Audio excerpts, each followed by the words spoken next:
Alô, muito boa noite a todas e a todos. Vamos iniciando aqui mais uma Move Live. Nessa noite tão fria aqui no Brasil, né? Não sei se em todas as regiões estão frias como aqui em Curitiba. Aqui tá muito frio. Hoje nós vamos ter uma live muito bacana com um convidado que a gente já estava em contato há um tempo, o professor Frank Alarcon, e foi a convite do Rafa. Ele já conhecia, né, o trabalho dele. Não. Eliana, que é lá de Salvador, já tá falando que lá tá muito frio. Eu não vou começar essa discussão ao vivo, minha filha. Não, minha filha, não. Não vou. Sejam todos muito bem-vindos, viu, pessoal? E a gente já vai começar, tá bom? Vamos esperar aqui nosso amigo. E a apresentação com vocês. Eu vou aprender junto com vocês. Ó, o pessoal chegando, boa noite, boa noite. Dá um corazinho aí, por favor.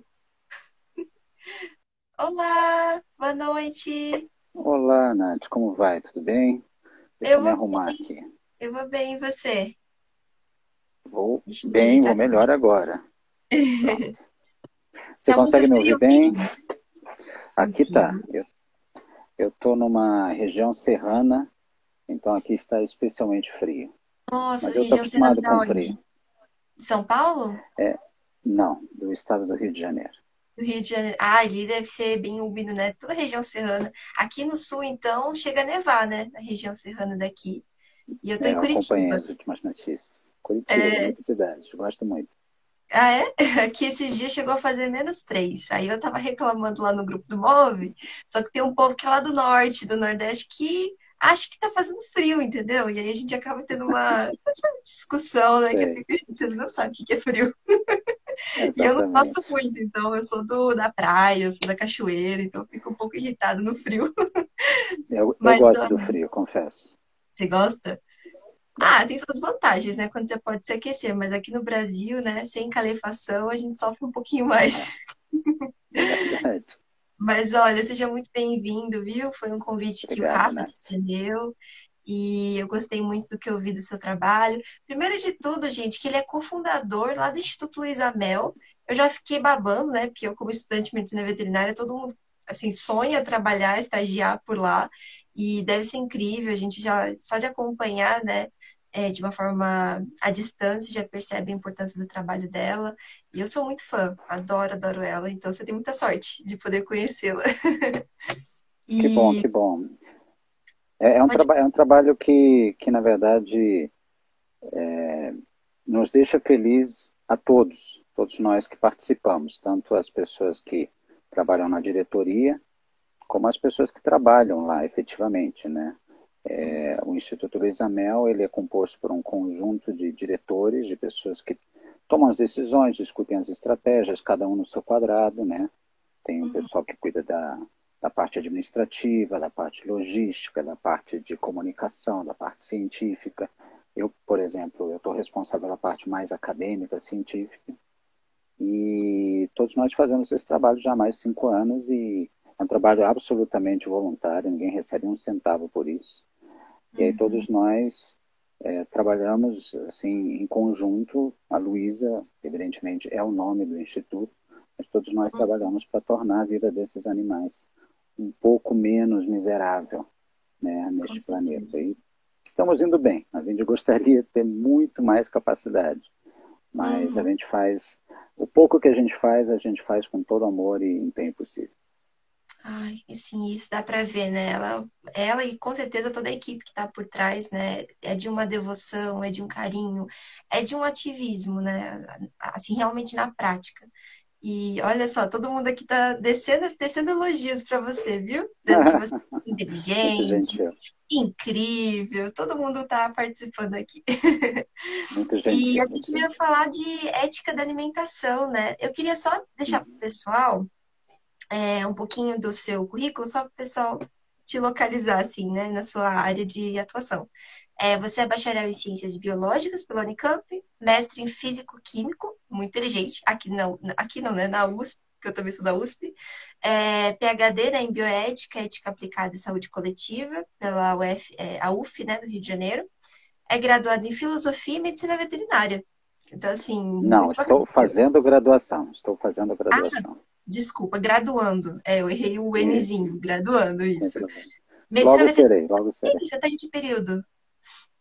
Ah, eu estou na metade do curso ainda. Ah, estamos juntos, então. Eu fiz até o terceiro ano. E, então, é membro fundador e biólogo do Instituto Luiza Mel, membro do Conselho Internacional da World Animal Protection, porta-voz do Animais, o primeiro projeto de partido político animalista da América Latina. Muito legal. O site, inclusive, é www.animais.org.br. Bem fácil, né? Se quiserem saber mais. E a gente vai conversando um pouquinho sobre, se você quiser falar um pouquinho da sua experiência, né? E onde isso te levou, para a gente poder dar uma apresentaçãozinha geral e a gente entra no tema, pode ser? Claro, como você quiser. Você conduz e eu acompanho. Tá bom.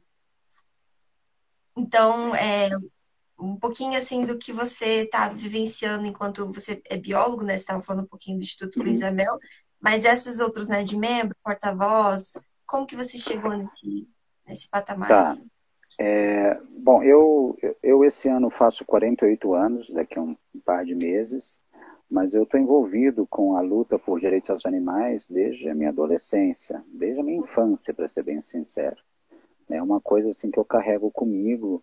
Obviamente, quando criança, você não tem todo o embasamento teórico, acadêmico, Uhum, técnico para você defender esse posicionamento, mas é um posicionamento que eu tenho desde criança por uma questão puramente afetiva.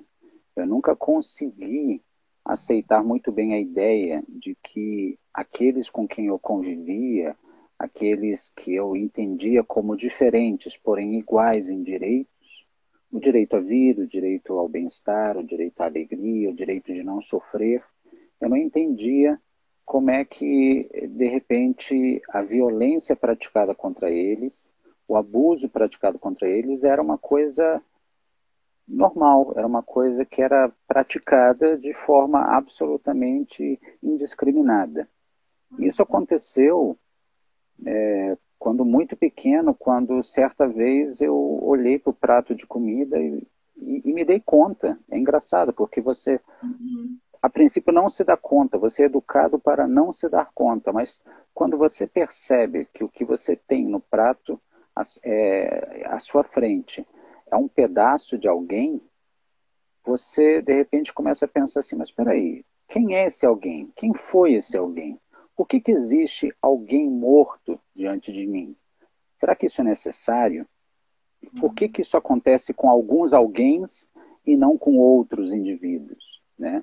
Então, esse tipo de reflexão, que é, na sua essência, uma reflexão filosófica, e que ela está acessível a qualquer pessoa, isso não depende de uma sofisticação educacional, a pessoa não precisa estudar e ler os grandes autores para se fazer essas perguntas simples, porém muito profundas. Esse tipo de pergunta me fez começar a questionar o ambiente à minha volta. E existem vários gatilhos que começam a, pelo menos para aquelas pessoas que se dispõem a enfrentar essas dúvidas, elas começam a meio que te impedir de seguir alguns caminhos. Por exemplo, quando você consome, e quando eu consumia, né, quando era muito pequeno, eu sou vegetariano desde os 10 anos de idade, mas antes dos 10 anos de idade, né, eu comia carne, eu comia aquilo que me era colocado no prato simplesmente porque, enfim, eu sou uma criança, eu era uma sim. criança. E eu não posso negar que algumas daquelas opções que me eram dadas eram gostosas. Né? Eu, por exemplo, eu me lembro de alguns cheiros e sabores, eu falo, nossa, isso é gostoso. Só que aí vem aquela reflexão, Afetivo, né? exatamente, eu tenho uma memória afetiva, né, uma coisa que foi formada ali nos meus primeiros anos, e essa memória afetiva diz assim, nossa, isso é gostoso, mas será que é correto? Né? Uhum. Será que só porque alguma coisa te desperta prazer, ela está franqueada a ser feita, simplesmente porque aquilo te traz uma recompensa pessoal? Então, esse tipo de reflexão, que ela surgiu na infância e ela foi ficando mais sofisticada ao longo da idade, né, ao longo do desenvolvimento pessoal, ele me trouxe onde eu estou agora. Eu sou uma pessoa que luta por direitos aos animais, luta para conscientizar as pessoas, luta para fazer com que elas entendam que participar na cadeia de exploração, abuso e assassinato de outros organismos não é necessário, não é correto, muito pelo contrário, é algo que faz mal, inclusive a quem o pratica, né? Então, eu acho que é sobre isso que a gente vai conversar um pouquinho hoje. Então, o que eu quis dizer com essa longa digressão é que eu já estou há bastante tempo trabalhando e lutando, e estudando e aprendendo todo dia, porque não é porque você está muito tempo que você sabe tudo, Sim, mas eu estou muito tempo envolvido nisso porque eu acho que isso realmente é algo que a sociedade propositalmente, deliberadamente, esconde dos outros cidadãos, das outras pessoas, porque isso é conveniente do ponto de vista empresarial, econômico, né, como, enfim, como um mecanismo de ganhar dinheiro. E é sobre sim, isso que a gente vai falar hoje. sim. E só uma coisinha antes que eu queria perguntar, eu me identifico muito com a sua fala. Eu sempre fui uma pessoa também muito incomodada, né? Sempre fui aquela criança que assistiu Animal Planet desde sempre, sempre quis ser veterinária. E aí o veganismo ele veio junto com a graduação, né? Quando eu entrei em contato pela primeira vez que eu olhei aqueles animais, né, nas aulas, para mim, eu já era vegetariana ovo-lacto há uns 3 anos e aquilo fez sentido para mim. Eu terminei a transição, que era uma coisa que eu já queria fazer. Então, eu me identifico com a sua fala. E mesmo eu, nessa caminhada, digamos assim, em termos da alimentação, há 6 anos, né, já está nesse processo de conexão, eu já tive algumas recaídas, não na alimentação, eu digo assim, recaídas no sentido de perder um pouco a fé na humanidade, sabe? Quando eu olho as coisas e eu fico, como, como que pode, sabe? Então, é uma coisa que me veio muito assim de querer te perguntar, já que você tem tanta experiência, como que, assim, mesmo nesse processo, você dando a cara a tapa, lutando mesmo ali na frente de gente que defende, né, a exploração animal, como que você não esmoreceu? Como que você continuou firme nisso e até hoje está nessa caminhada, nessa luta? Olha, Nath, eu posso chamar você de Nath, né? Pode, claro, por favor. Olha, não é fácil, eu não vou mentir para você. Esse desgaste mental, emocional, ele é muito frequente, porque, como você bem disse, você luta, você fala e você explica, e você apresenta dados, e você espera que as pessoas, por uma questão puramente racional, elas, de alguma maneira, acolham o que você está falando, e elas viram e falam: ah, tô nem aí. Ah, nossa, você falou tanto que hoje eu vou comer um churrasco para comemorar, bacon é vida, né? E usam até do humor, um humor meio negro, para Uhum, justamente derrubar toda a sua argumentação. Então isso realmente causa um desgaste, causa uma decepção, você fica desesperançoso. Mas para responder a sua pergunta, eu diria, Nath, que o que eu faço, eu considero como um imperativo moral, ou seja, é algo que está além da minha vontade de fazer ou não fazer. Seria o equivalente a você, por exemplo, não jogar lixo na rua. Mesmo que todo mundo jogue lixo na rua, não é porque todo mundo está jogando lixo na rua que você vai jogar, porque você sabe que aquilo traz consequências horríveis para o indivíduo e para o coletivo. Ou a gente pode ir muito mais além. Não é porque todo mundo agride o vulnerável, uma criança ou uma mulher em estado de vulnerabilidade, ou uma pessoa que por alguma razão também se encontra em estado de vulnerabilidade, não é porque todo mundo faça isso que eu vou fazer também. Isso é um imperativo moral, isso está acima das minhas vontades, é um dever fazer algo que esteja alinhado com os meus valores, meus princípios. E eu tenho por princípio repudiar, não compactuar com a violência, não compactuar com o abuso. Então não faz sentido eu falar, não, eu sou contra a violência, eu sou contra o abuso, e eu viro esquina e eu pratico o abuso e a violência, porque, não, mas aqui é diferente. Né? Então, eu acho que a base de todo esse trabalho que eu faço e que pessoas como você e outros que nos ouvem e nos ouvirão fazem é lutar pelo princípio da coerência. né? Você faz o que tem que fazer porque você é coerente com você mesmo. É com você que você se deita, coloca a cabeça no travesseiro e você pode estar sozinho em casa, no silêncio, mas tem alguém de quem você nunca pode fugir, que é de você mesmo. E você se dar conta de que você está mentindo para você mesmo é uma coisa muito incômoda. Que você está sendo incoerente é algo muito aterrorizante. Então, como eu gosto de mim, eu me sinto muito mal de ficar mentindo para mim mesmo, inventando mentiras para mim mesmo, eu falo, não, eu acredito nisso, eu entendo que deva ser assim, eu vou fazer assim, não importa que todos não façam. Agora, isso não quer dizer que isso não gere um mal-estar, como você bem disse, esse descrédito, essa desesperança, por exemplo, na nossa espécie. Mas é nosso papel, eu pelo menos entendo desse jeito, continuar o nosso trabalho, nem que nós sejamos a última pessoa na Terra. Gandhi, ele certa vez, ele se manifestou de uma forma muito bonita, e ele disse a seguinte frase: "Sê a mudança que queres ver no mundo." Que basicamente é, se você quer mudar o mundo, mude você primeiro. A revolução começa dentro da gente. Eu não posso esperar que todo mundo à minha volta mude para eu começar a mudar. É o contrário. Eu preciso mudar e essa minha mudança pode ou não contaminar os outros de uma forma positiva. Sabe aquela história da corrente do bem, que você faz bem, outras pessoas começam a fazer bem, e todo mundo está fazendo bem? Vai ter sempre alguém que não vai tá quebrando essa corrente. Mas Uhum. não é problema seu, você tem que fazer o bem, você tem que ser caridoso, você tem que ser respeitoso, você tem que respeitar a dignidade do outro, você tem que ser não violento, e usar a violência talvez como o último dos últimos recursos, numa situação de sobrevivência, de emergência, que certamente não é o caso da gente no âmbito da alimentação.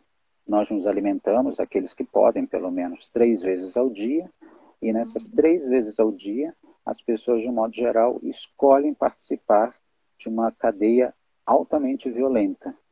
Ou porque elas não percebem, e aí está nosso papel de explicar, de mostrar, ou elas simplesmente ignoram e falam, não, não quero, aquela coisa assim, não me mostra não, porque se eu ver eu não quero, eu vou parar Uhum. de comer, ou não vou querer mais comer. Ué, mas tem que ver, ué. Não está participando de algo? Então vamos revelar isso. Sim. E assim, a minha curiosidade é muito grande, assim, porque agora que a gente tocou. Antes da gente entrar no assunto mesmo, eu queria só fazer mais uma última pergunta.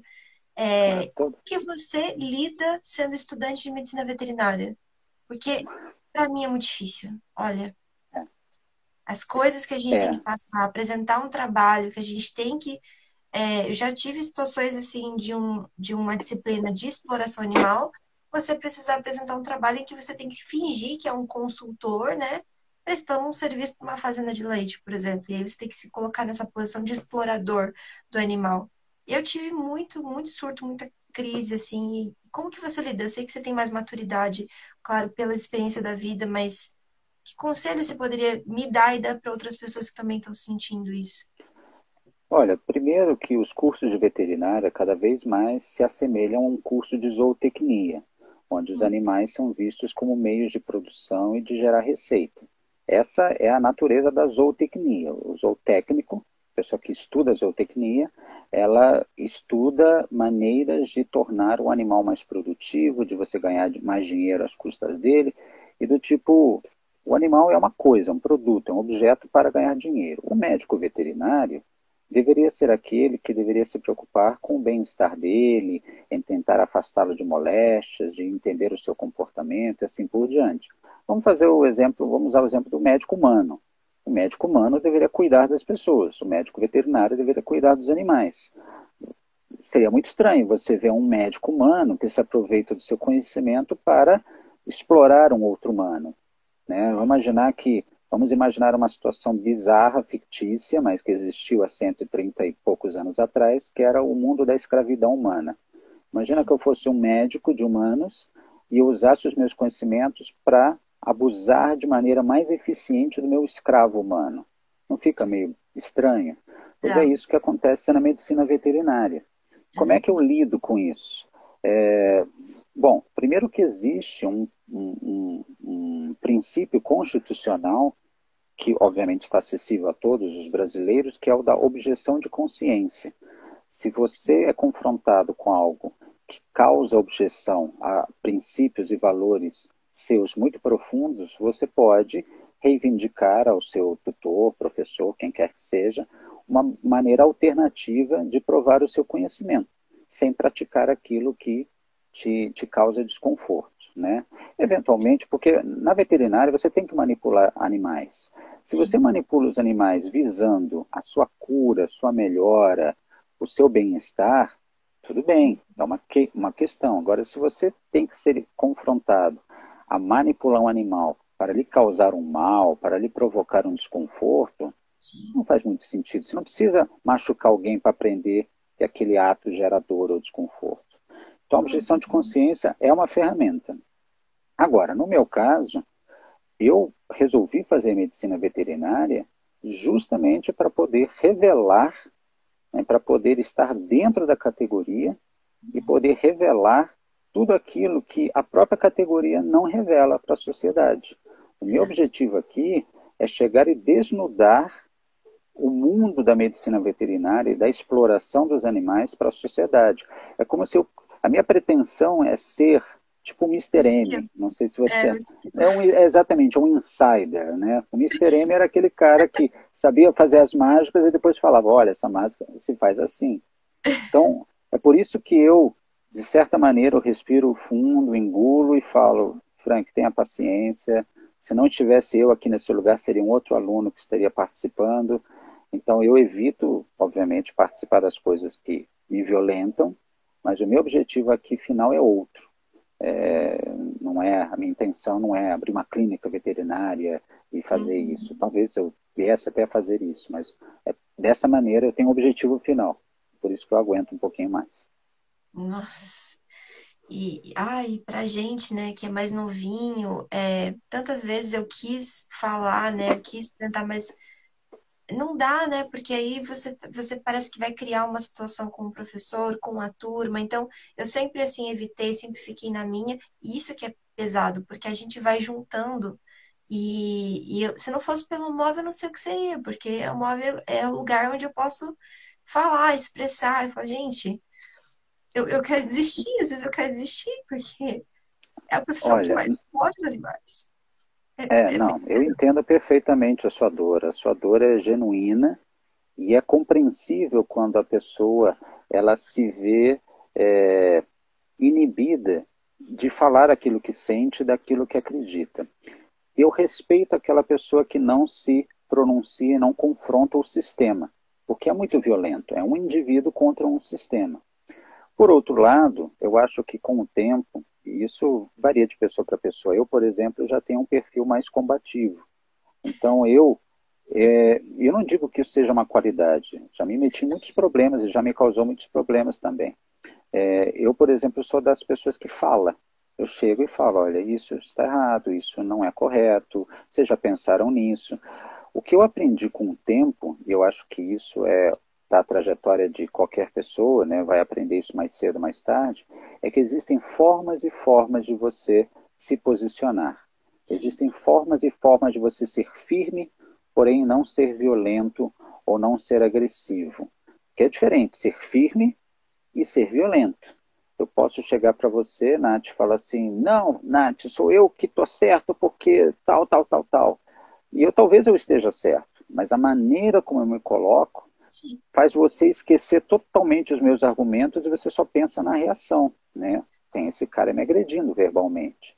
exato. Então, essas são técnicas, são formas que você acaba aprendendo, desenvolvendo e às vezes dá para usar. Não é sempre não. Tem vezes também que eu entro mudo, saio calado e fico pensando que mundo horrível para os animais, né? Mas o nosso papel aqui é esse, é tentar melhorar esse mundo, fazer isso que vocês estão fazendo agora, uma live de esclarecimento, de conversa, de diálogo com a sociedade que não está fazendo, por exemplo, medicina veterinária, que não conhece a realidade dos animais, e a gente chega e fala, olha, vocês sabiam, por exemplo, que na indústria de produção de porcos, de suíno, aos É, primeiros 3 dias de nascimento, o terço médio a ponta do rabo deles é cortada, que o dente deles é cerrado? Vocês sabiam que um frango, uma galinha, ela é morta com 42 dias de vida?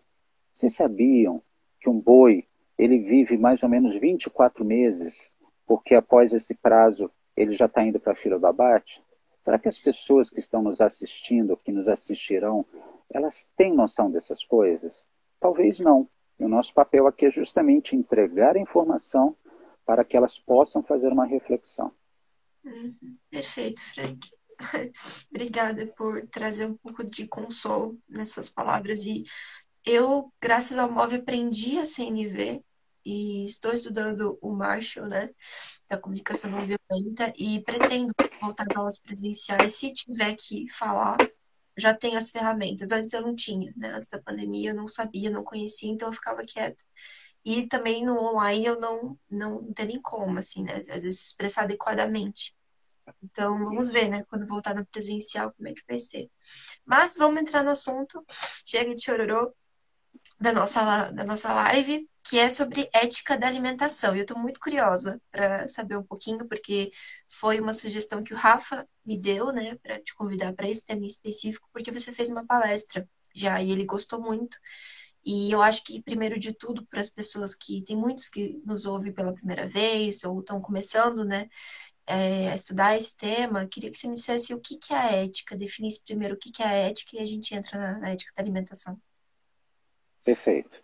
A ética, eu acho que é um dos campos da filosofia mais simples, porém também mais profundos. E ele, obrigatoriamente, ele perpassa, ele atravessa todos nós.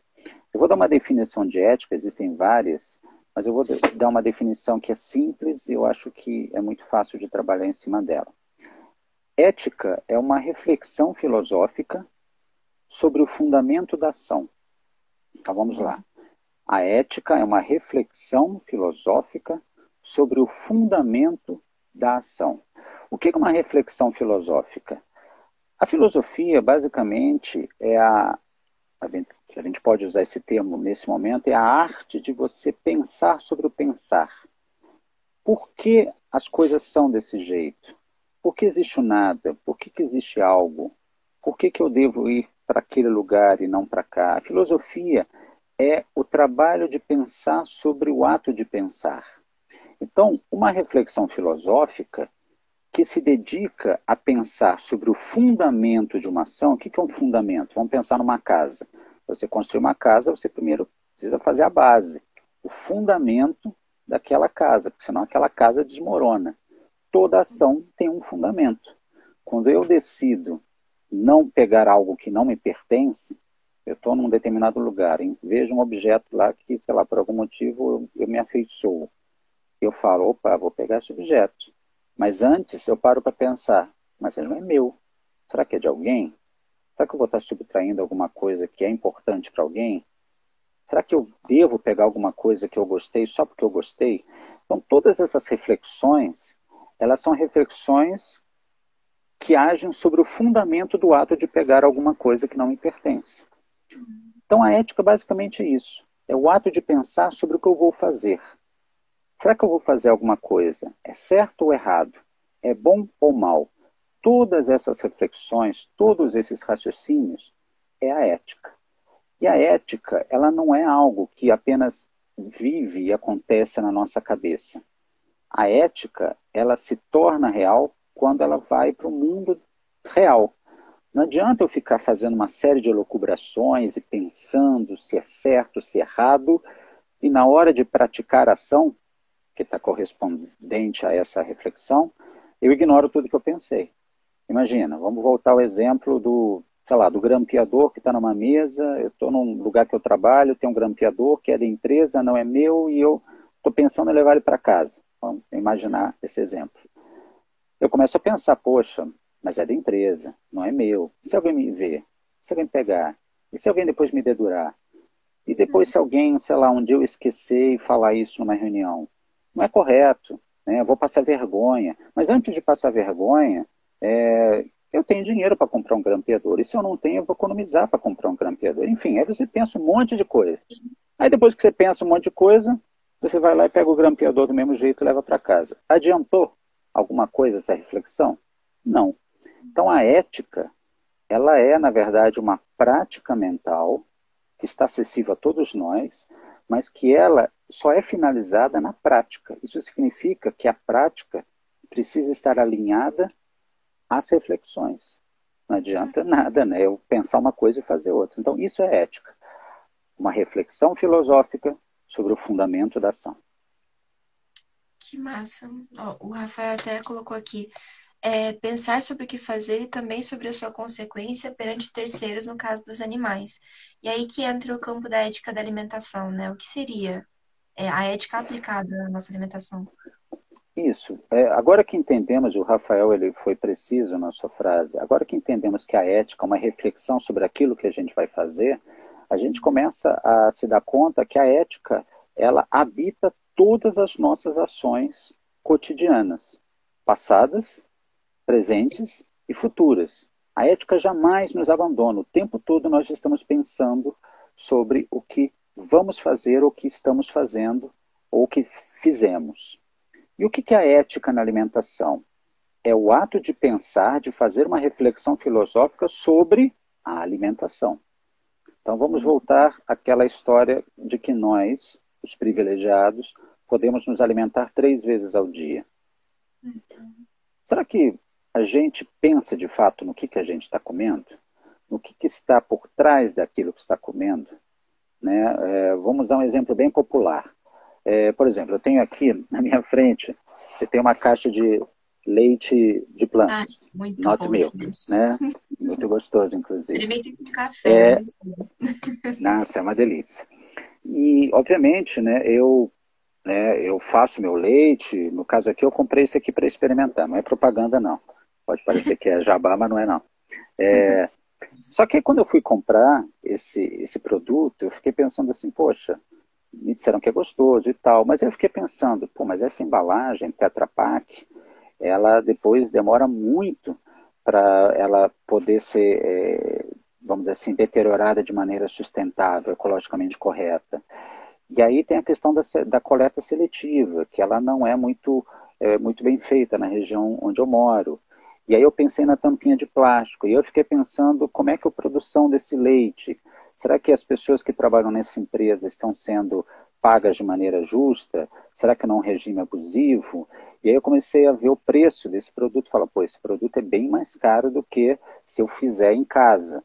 Por que esse produto é caro? E aí quando você começa a pensar naquilo que você come e em tudo que está por trás daquilo que você come, você está praticando a reflexão filosófica sobre um fundamento, que é o ato de comer. Né? Neste caso específico, nós estamos falando, e é o meu, vamos dizer assim, minha área de trabalho, sobre não compactuar com a indústria da exploração animal. E é por isso que eu comprei um leite feito de plantas, que visa imitar o gosto do leite animal. E de fato, assim, eu não me lembro como é que é o leite animal, porque faz muito tempo, mas quando eu experimentei, eu fiquei assim, meio desconfortável. Nossa, parece leite de vaca mesmo, né? Melhor. E aí, a ética na alimentação é isso. É você pensar sobre tudo aquilo que está envolvido por trás do ato de comer. Mas no nosso caso específico, sobre a questão da exploração dos animais, sobre a questão do assassinato de animais.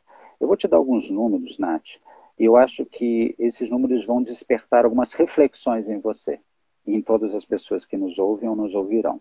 Por exemplo, no terceiro trimestre de 2020, ano passado, foram abatidos, o termo certo é assassinados, né? Abatidos é um termo mais suave, mas a palavra certa é assassinados, foram mortos. Só no terceiro trimestre de 2020, no Brasil apenas, 1,51 bilhões de francos. Só em 3 meses, 1,51 bilhões de francos.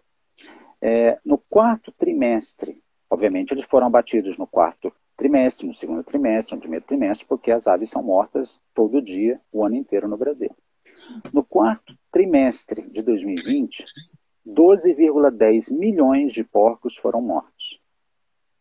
No ano de 2020, 29,7 milhões de bois foram mortos. Vamos pensar um pouquinho na dimensão desses números. Primeiro que eu falei de bilhões de frangos em 3 meses. Então multiplica por 4 para você ver quanto que foi, né, no ano inteiro. Eu falei de milhões de porcos. Faz a continha também que você vai chegar num número assustador. Eu falei de milhões de bois. E aí você fala assim, caramba, cada um desses animais que eu mencionei, eu não estou falando de perus, eu não estou falando de patos, eu não estou falando de codornas, eu não estou falando de peixes, eu não estou falando de bodes, de ovelhas, de carneiros, eu não estou falando de vários outros animais. Cada um desses animais era um indivíduo, como você, como eu. A gente tem por hábito ignorar que os animais são indivíduos, mas eles são indivíduos.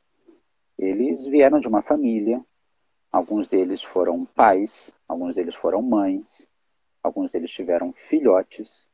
Eles queriam viver, eles não queriam morrer, eles não queriam viver presos numa jaula, eles não queriam ficar presos num lugar sujo, eles não quiseram ter seus bicos cortados, seus rabos cortados, seus dentes cerrados, seus testículos extraídos, eles não quiseram ter canos enfiados nas suas gargantas, eles não quiseram ser degolados, não quiseram levar um tiro na cabeça. E esses indivíduos sentiam, né, enquanto estavam vivos, infelizmente numa vida miserável, frio, medo, angústia, tristeza, e sentiam coisas boas também, são capazes de sentir coisas boas, alegria, prazer, ter interesses, afeição, afetos. Esses animais todos, eles têm uma complexidade cognitiva que a gente ainda não entende, que a pessoa tem que ser muito cega para dizer que os animais são irracionais. Os animais não são irracionais, eles pensam do jeito deles, né? E é um jeito que às vezes se assemelha ao nosso, e eles têm atributos mentais diferentes dos nossos. Os animais, eles têm um mundo psíquico, um mundo afetivo, eles amam, eles gostam, eles têm prazer, têm interesses, têm preferências, e a gente não consegue entrar na cabeça de um boi para saber como é, mas a gente sabe, a ciência sabe, os vídeos na internet mostram, né? Um boi brincando com uma bola, né? Um cachorro preferindo uma coisa ao invés de outra, e assim por diante. Então, todos esses indivíduos que têm uma visão de mundo, ou que tinham uma visão de mundo, eles foram degolados, eles foram assassinados. Para quê? Para alimentar uma cadeia econômica no campo da alimentação. Então, todas as pessoas que nos estão ouvindo agora, ou que virão nos ouvir, quando elas sentam no café da manhã e pegam uma fatia de queijo, uma fatia de presunto, colocam um iogurte e de repente fazem um omelete, eu mencionei aqui 4 comidas e as 4 estão diretamente relacionadas à exploração animal. Será que as pessoas sabem como é que o leite é produzido? É fácil pensar. O leite de um mamífero, de uma fêmea, é produzido porque ela está grávida ou teve um filho. Uma mulher humana, ela amamenta seu filho porque, obviamente, esse leite é importante para o filho. Então, de onde aquele leite que está sendo tomado, que está no iogurte, ele está vindo? Ele está vindo de uma fêmea, só que é uma fêmea não humana, uma vaca. E por que ela produziu leite? Porque ela ficou grávida. E onde está o filhote dessa vaca? Eles tiraram ela assim que ela nasceu, roubam o leite da vaca, e esse filhote ele é encaminhado para o abatedouro, porque ele vai ser morto, esquartejado e vai ser vendido como, sei lá, vitela. Né? E essa mãe? Essa mãe ela vai ficar grávida de novo, e de novo, e de novo, porque o produtor quer que ela produza leite, e você vai extrair todas as vezes o filhote dela. Imagina a separação de uma mãe de seu filho. As mulheres que nos ouvem, imaginem como é você ter o seu filho roubado e separado de você para que o seu leite seja extraído e vendido, sem a sua autorização. E o seu filho, ele é fruto de uma inseminação forçada. As vacas, elas são engravidadas propositalmente para ficarem grávidas, para produzirem leite. E elas vão fazer isso 1, 2, 3, 4, 5. E depois de uns 3 anos, 5 anos de gravidezes seguidas, a produtividade de leite delas vai diminuindo e essa vaca ela vai ser enviada para o abatedouro, para levar um tiro na cabeça, para ela levar uma faca no coração, ser levantada de cabeça para baixo e ser picotada e vendida na gôndola do supermercado.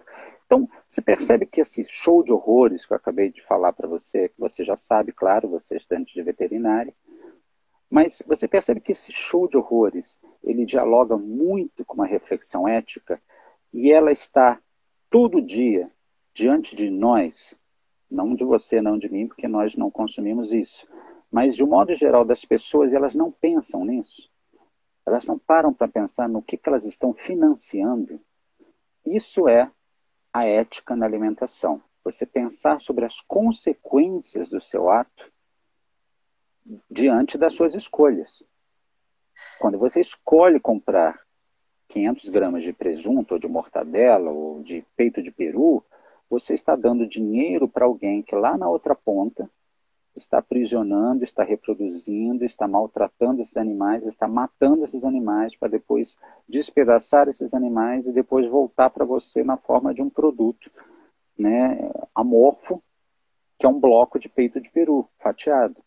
Então a ética é isso, é você refletir sobre as consequências da sua ação, neste caso, no campo da alimentação. E só para finalizar, porque eu falo muito, eu falei aqui apenas da exploração animal, mas e a questão da devastação ambiental? E a questão dos dejetos produzidos por esses animais? Porque esses animais fazem cocô, fazem xixi. Onde é que vai parar esse cocô e esse xixi?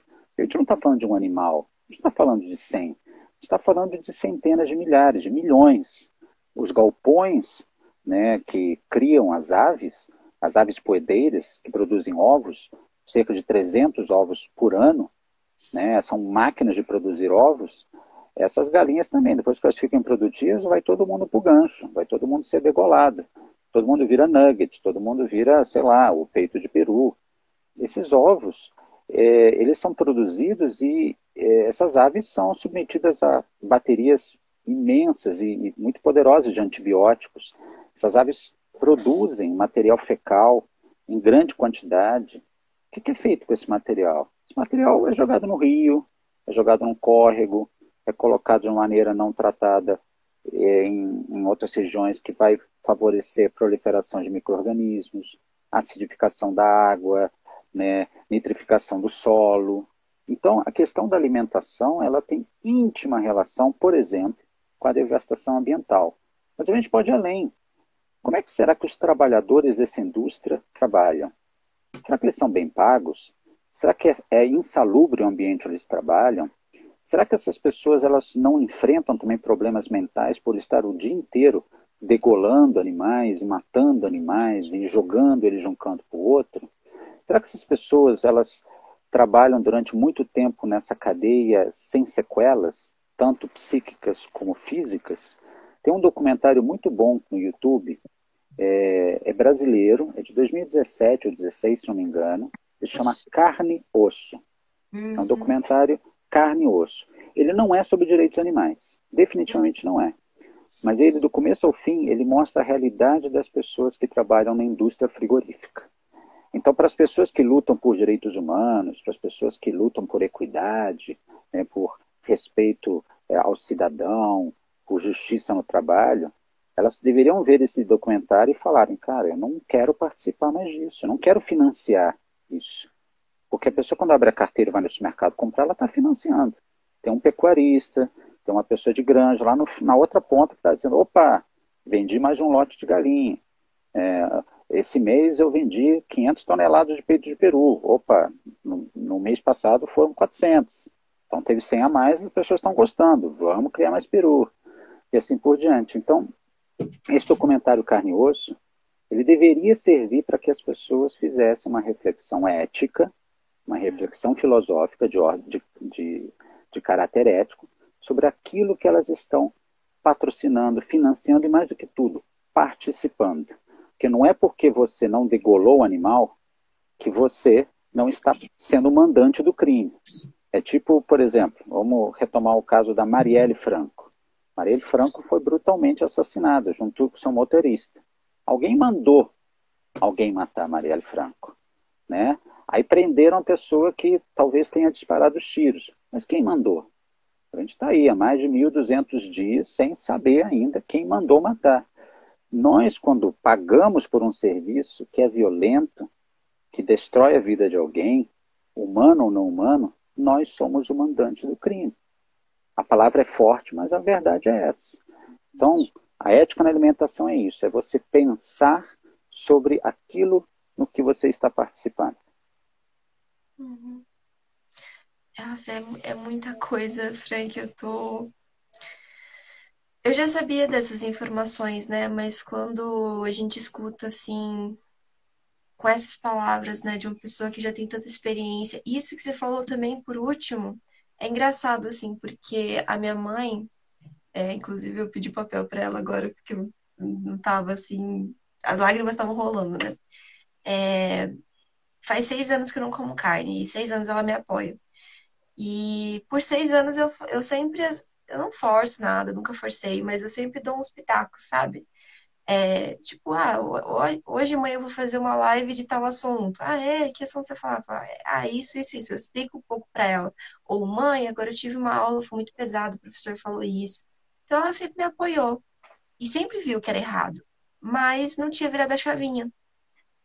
E aí, no começo do ano, eu trabalhei 15 dias no Rancho dos Gnomos.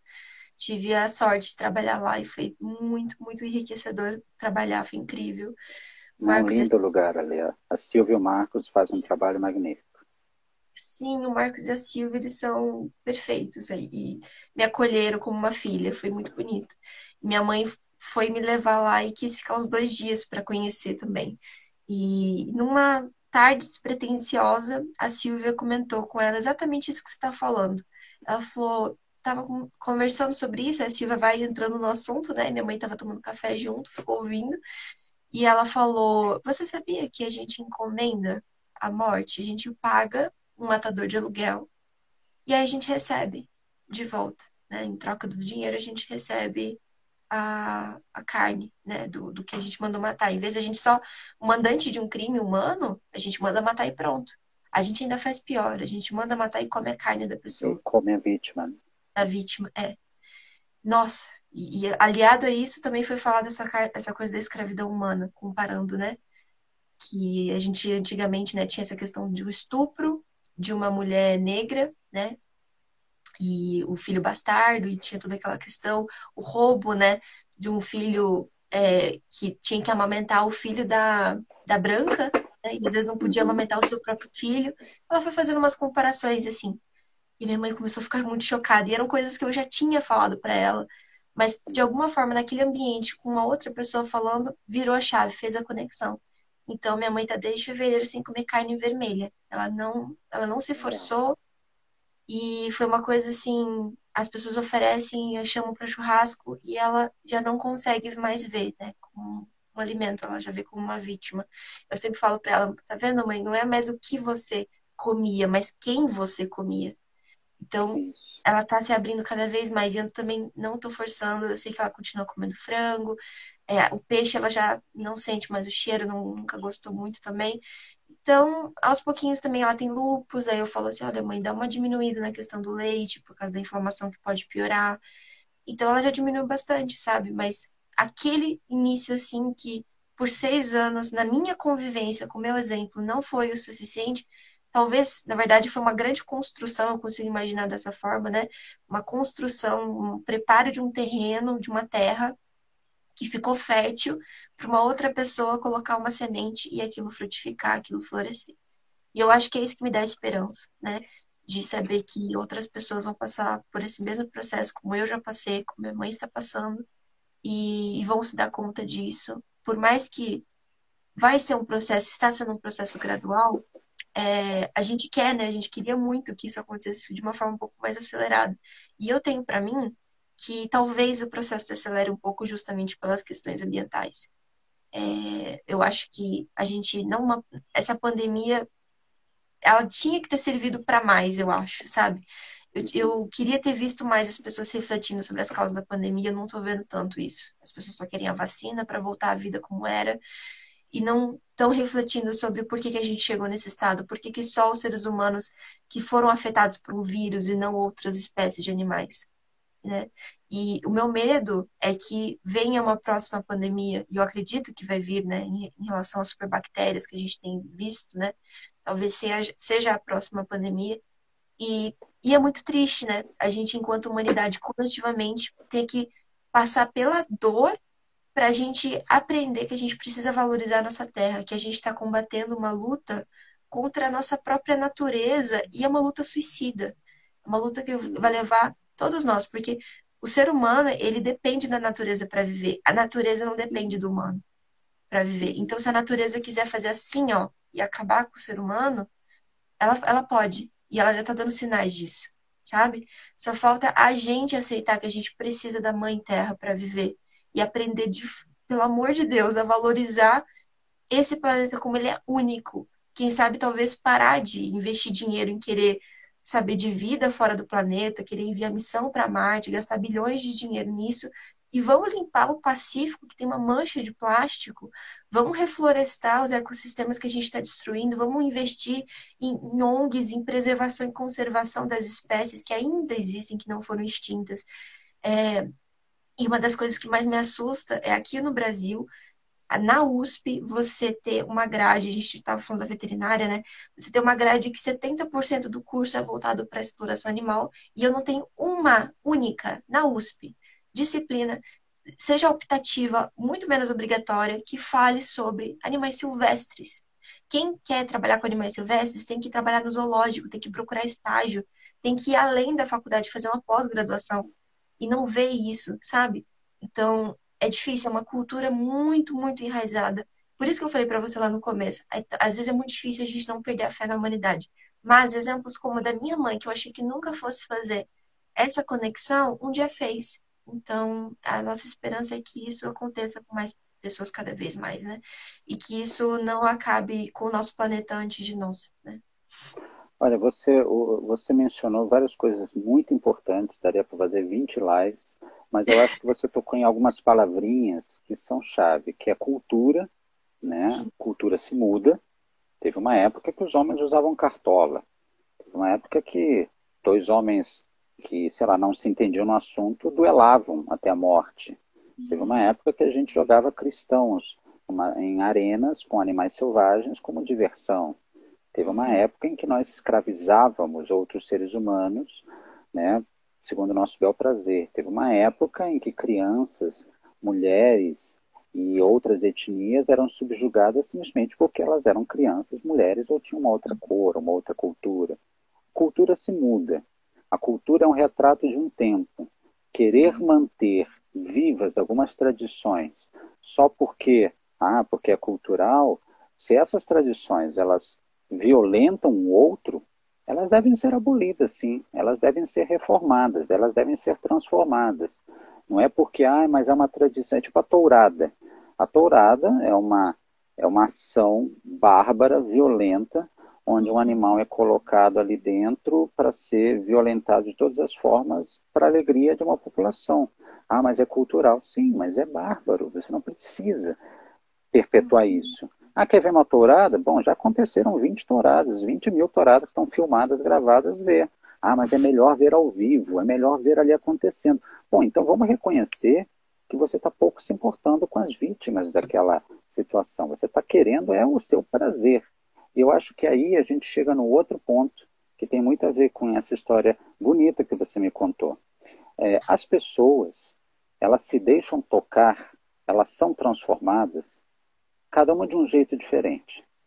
Tem Uhum. pessoas que estão nos ouvindo agora e que estão pensando no que a gente está conversando e de repente vão dormir com um certo incômodo, tipo, poxa, falaram ali umas coisas que estão me fazendo pensar.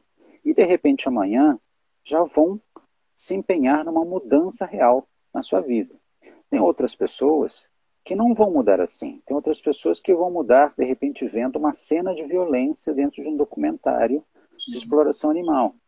Tem outras pessoas que não vão se deixar sensibilizar por nenhuma dessas duas táticas que eu acabei de mencionar, mas sim porque o planeta está indo para o buraco. A gente não tem um planeta B, só tem esse planeta. E aí a pessoa vai pensar, e os meus filhos, os meus netos, como é que vai ser a água que os meus netos vão tomar? Será que vai ter espaço para eles viverem? Será que vai ter emprego? Como é que vai estar a temperatura? Como é que vai ter o ar, a qualidade do ar? Né? Então as pessoas, algumas, vão de repente provocar um bem para os animais, mas pensando nelas mesmas ou nas suas famílias. Tem outras pessoas que vão dizer, poxa, mas saíram os estudos bem fortes que o consumo de derivados animais e partes de animais aumentam a pressão cardíaca, né, diabetes e uma série de outras moléstias. A pessoa fala, pô, não, eu quero ter uma vida longa. E aí, pela questão da saúde, elas vão aderir a uma menor participação na exploração animal, mas não pensando nos animais. E aqui eu chego de onde eu queria falar. As pessoas, elas não mudam basicamente por três fatores. Por conveniência, porque tipo, é mais fácil, eu vou no supermercado, tem a bandejinha ali com um pedaço do peito de alguém, eu já pego, frito e pronto, conveniência, é prático. Outras pessoas fazem isso porque é cultural. Ah, mas eu fiz a vida inteira e eu não consigo ficar sem o meu franguinho, né? Me ensinaram assim. Essas pessoas parece que elas estão reconhecendo que elas são incapazes de aprender uma coisa nova, né? Então, praticidade, conveniência e cultura. São os três elementos que normalmente fazem a pessoa continuar do jeito que ela continua. Quem sou eu para dizer o que fez a sua mãe mudar?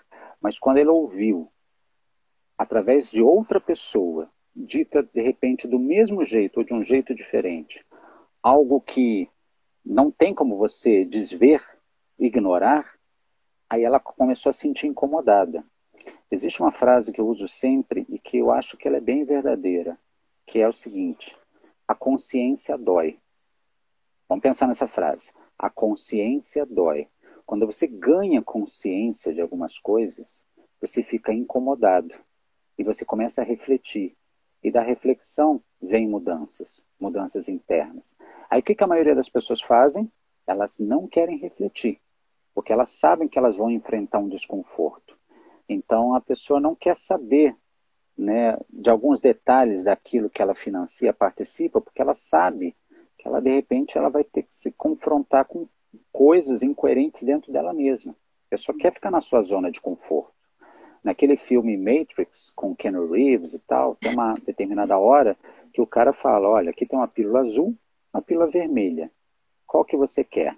A pílula azul, você vai engolir e nada vai acontecer. Você vai continuar no mundo da fantasia achando que está tudo legal. A pílula vermelha, você vai engolir, você vai saber da verdade. Eu não estou te prometendo que a verdade é agradável, mas é a verdade. E aí o personagem fala, cara, eu quero saber da verdade. Aí ele toma e aí ele descobre que tudo aquilo que ele estava vendo era uma fantasia. As pessoas, elas preferem a pílula azul, porque elas não querem mudar, né? Elas sabem que isso é um desafio muito potente e, nossa, você sabe, você acabou de verter lágrimas de lembrar de situações e tal, mas você consegue, de repente, amanhã falar, pronto, esqueci tudo isso? Não, você já está transformada. E transformada, posso dizer, para algo melhor, que você é uma pessoa mais consciente, mais humana, mais compassiva, que é mais respeitosa, porque justamente você hoje consegue ver várias coisas que antes não via. Esse é o nosso papel, no final das contas, evoluir num sentido positivo. Então, as pessoas elas não querem isso, mas elas vão acabar fazendo isso pela dor, infelizmente. Só que talvez aí seja tarde demais. Só para eu te dar mais um número, porque eu acho que os números ajudam a gente a ter uma noção do que está acontecendo. Só no primeiro semestre de 2021, ou seja, deste ano, no primeiro semestre, nos primeiros 6 meses deste ano, foram desmatados na Amazônia uma área de 3.025 quilômetros quadrados. Aí alguém vai dizer assim, tá, mas o que é 3.025 quilômetros quadrados? São Paulo, a cidade de São Paulo, que é gigantesca, tem milhões de habitantes, ela tem 1.500 quilômetros quadrados aproximadamente. Então, a gente está falando aqui de 2 São Paulos foram devastadas só no primeiro semestre deste ano. Não estou falando do desmatamento do ano passado, do ano retrasado e assim por diante. Nesse ritmo, a gente vai tornar um deserto uma área que é muito importante para o equilíbrio ambiental, né, ecológico das espécies, da nossa inclusive. A temperatura vai aumentar, a temperatura vai diminuir, os rios vão secar, né, a gente vai ter correntes de ar totalmente perturbadas, e a gente vai estar vendo isso que a gente está vendo agora, esses frios extremos, calores extremos, a gente vai ter guerras civis, porque, imagina, se o nível da água começa a subir em determinada região, as pessoas vão ter que sair de lá, procurar outros lugares para morar, aí os outros países vão fechar as fronteiras, aí esse pessoal vai estar com fome, e eu estou com fome, quando eu estou com fome, sai de baixo, e aí eu vou pegar comida porque eu quero comer. E imagina os conflitos que podem surgir em função das mudanças climáticas que já estão acontecendo. A Covid é fichinha diante disso. Porque na hora de tentar parar um tsunami, um terremoto, um incêndio, uma seca, como é que você faz? De que adianta o dinheiro? De que adianta todas essas... De que adianta o bacon? De que adianta o churrasco grelhado? De que adianta a pecuária ser um dos motores do PIB brasileiro? Não vai adiantar de nada. E aí as pessoas, elas vão querer mudar, mas aí talvez seja tarde demais. Eu não tenho filhos e não os terei. Mas se eu fosse pai, se eu fosse mãe, se eu quisesse que os meus filhos e os meus netos tivessem uma vida digna, boa, enfim, com acesso aos recursos fundamentais, eu ia me preocupar muito com o que eu estou fazendo hoje. Porque as pessoas acham que, mas é só uma fatia de franguinho, mas é só um iogurtinho. Só que é isso todo dia. E é isso aos milhões, né? O planeta Terra hoje tem 7,7 bilhões de seres humanos, e aumentando. Há 221 anos atrás, ou seja, há um pouquinho mais de 2 séculos, em 1800, nós éramos 1 bilhão de seres humanos. Então, de 1 bilhão, pulamos para 7,7 bilhões, e aumentando. Todo mundo quer ter um carrão, ar-condicionado, casa com piscina, todo mundo quer consumir 40 quilos de picanha por ano, todo mundo quer fazer viagens internacionais onde a produção de gases de efeito estufa numa viagem dessa gigantesca, todo mundo quer tudo isso. Não dá. Não tem planeta suficiente para todo mundo ser assim. Então a gente tem que começar a repensar as nossas atitudes em relação a nós mesmos e ao coletivo. Porque, como você bem disse, a natureza não precisa de nós precisamos dela. Nós somos uma espécie dentre 8,7 milhões de espécies catalogadas. Tem outras espécies que a gente ainda não catalogou e vão acabar desaparecendo antes da gente catalogar. Nós somos uma espécie. E as outras 8 milhões 699 mil espécies? Elas não têm direito à vida? Não têm direito às suas famílias, ao seu bem-estar? Por que a gente é o senhor de tudo e a gente faz o que quiser com o resto? Então, isso é a ética, e a ética na alimentação é sobre isso. A gente poderia falar a ética da moda, a gente poderia fazer a ética do entretenimento, mas, no fundo, é a mesma coisa. Os animais e o meio ambiente, obviamente, eles são o objeto de exploração da nossa espécie porque a gente não quer sair da nossa zona de conforto, que a gente não quer abrir mão de uma coisa gostosa, porque a gente não quer abrir mão de algo que a gente fez a vida inteira. Só que o que eu estou querendo falar para vocês, para você, Nath, para todo mundo, é o seguinte: vai chegar uma hora que a gente vai ter que mudar à força. E talvez seja tarde demais. Esse é o ponto. Então é melhor a gente mudar espontaneamente já, e já não é do tipo, em vez de comer 2 fatias de peito de peru, vou passar a comer uma. Não, a gente vai ter que fazer uma mudança um pouquinho mais séria. Né? O veganismo, nesse sentido, que não é uma religião, o veganismo não é uma moda, o veganismo não é papo de maluco. Uma Eu, por dieta. exemplo, não é dieta. O veganismo é um posicionamento político. Tem nada a ver com política partidária. Tem nada a ver com direita, esquerda, centro, baixo, nada. O veganismo é um posicionamento da pessoa frente à vida, frente ao cotidiano. Ou colocando de uma maneira muito simples, o veganismo é um repúdio à violência. Se você pode ter uma vida não violenta, tenha uma vida não violenta. Pare de mandar os outros matarem animais. Pare de mandar os outros explorarem animais. Dessas ações surgem as pandemias, surgem as bactérias hiperresistentes, surgem os desmatamentos e devastações ambientais que a gente está vendo, surgem as mudanças climáticas, surgem guerras civis e conflitos econômicos e políticos, surge esse retrocesso cultural. Então, o veganismo, que está longe de ser a solução máxima de tudo, ele é um dos caminhos, é um dos tijolos da construção de um cidadão, de um ser humano melhor. Se você que está nos ouvindo não compactua com a violência, talvez apenas numa situação extrema, eu estou num lugar e eu preciso sobreviver e não tenho o que comer e de repente passou um coelho na minha frente, essa é uma outra história. Certamente não é o caso de nós aqui que estamos num celular, né? Se a gente tem um celular, a gente está pagando um pacote de dados. Se a gente está pagando um pacote de dados, a gente, sei lá, de repente tem uma outra estrutura, né, econômica, cultural. Então, eu acho que a gente pode se aproximar do veganismo de uma maneira imediata. E veganismo não é comprar o produto industrializado. Se quiser comprar, compra. Mas veganismo é ir na feira. Veganismo é abandonar a participação na cadeia de exploração animal, no entretenimento, na alimentação, no vestuário e por aí mais. Mas a gente está falando de alimentação aqui. Então é isso, Nath. Eu falo a beça, falo pelos cotovelos, mas a mensagem no fundo é essa, né?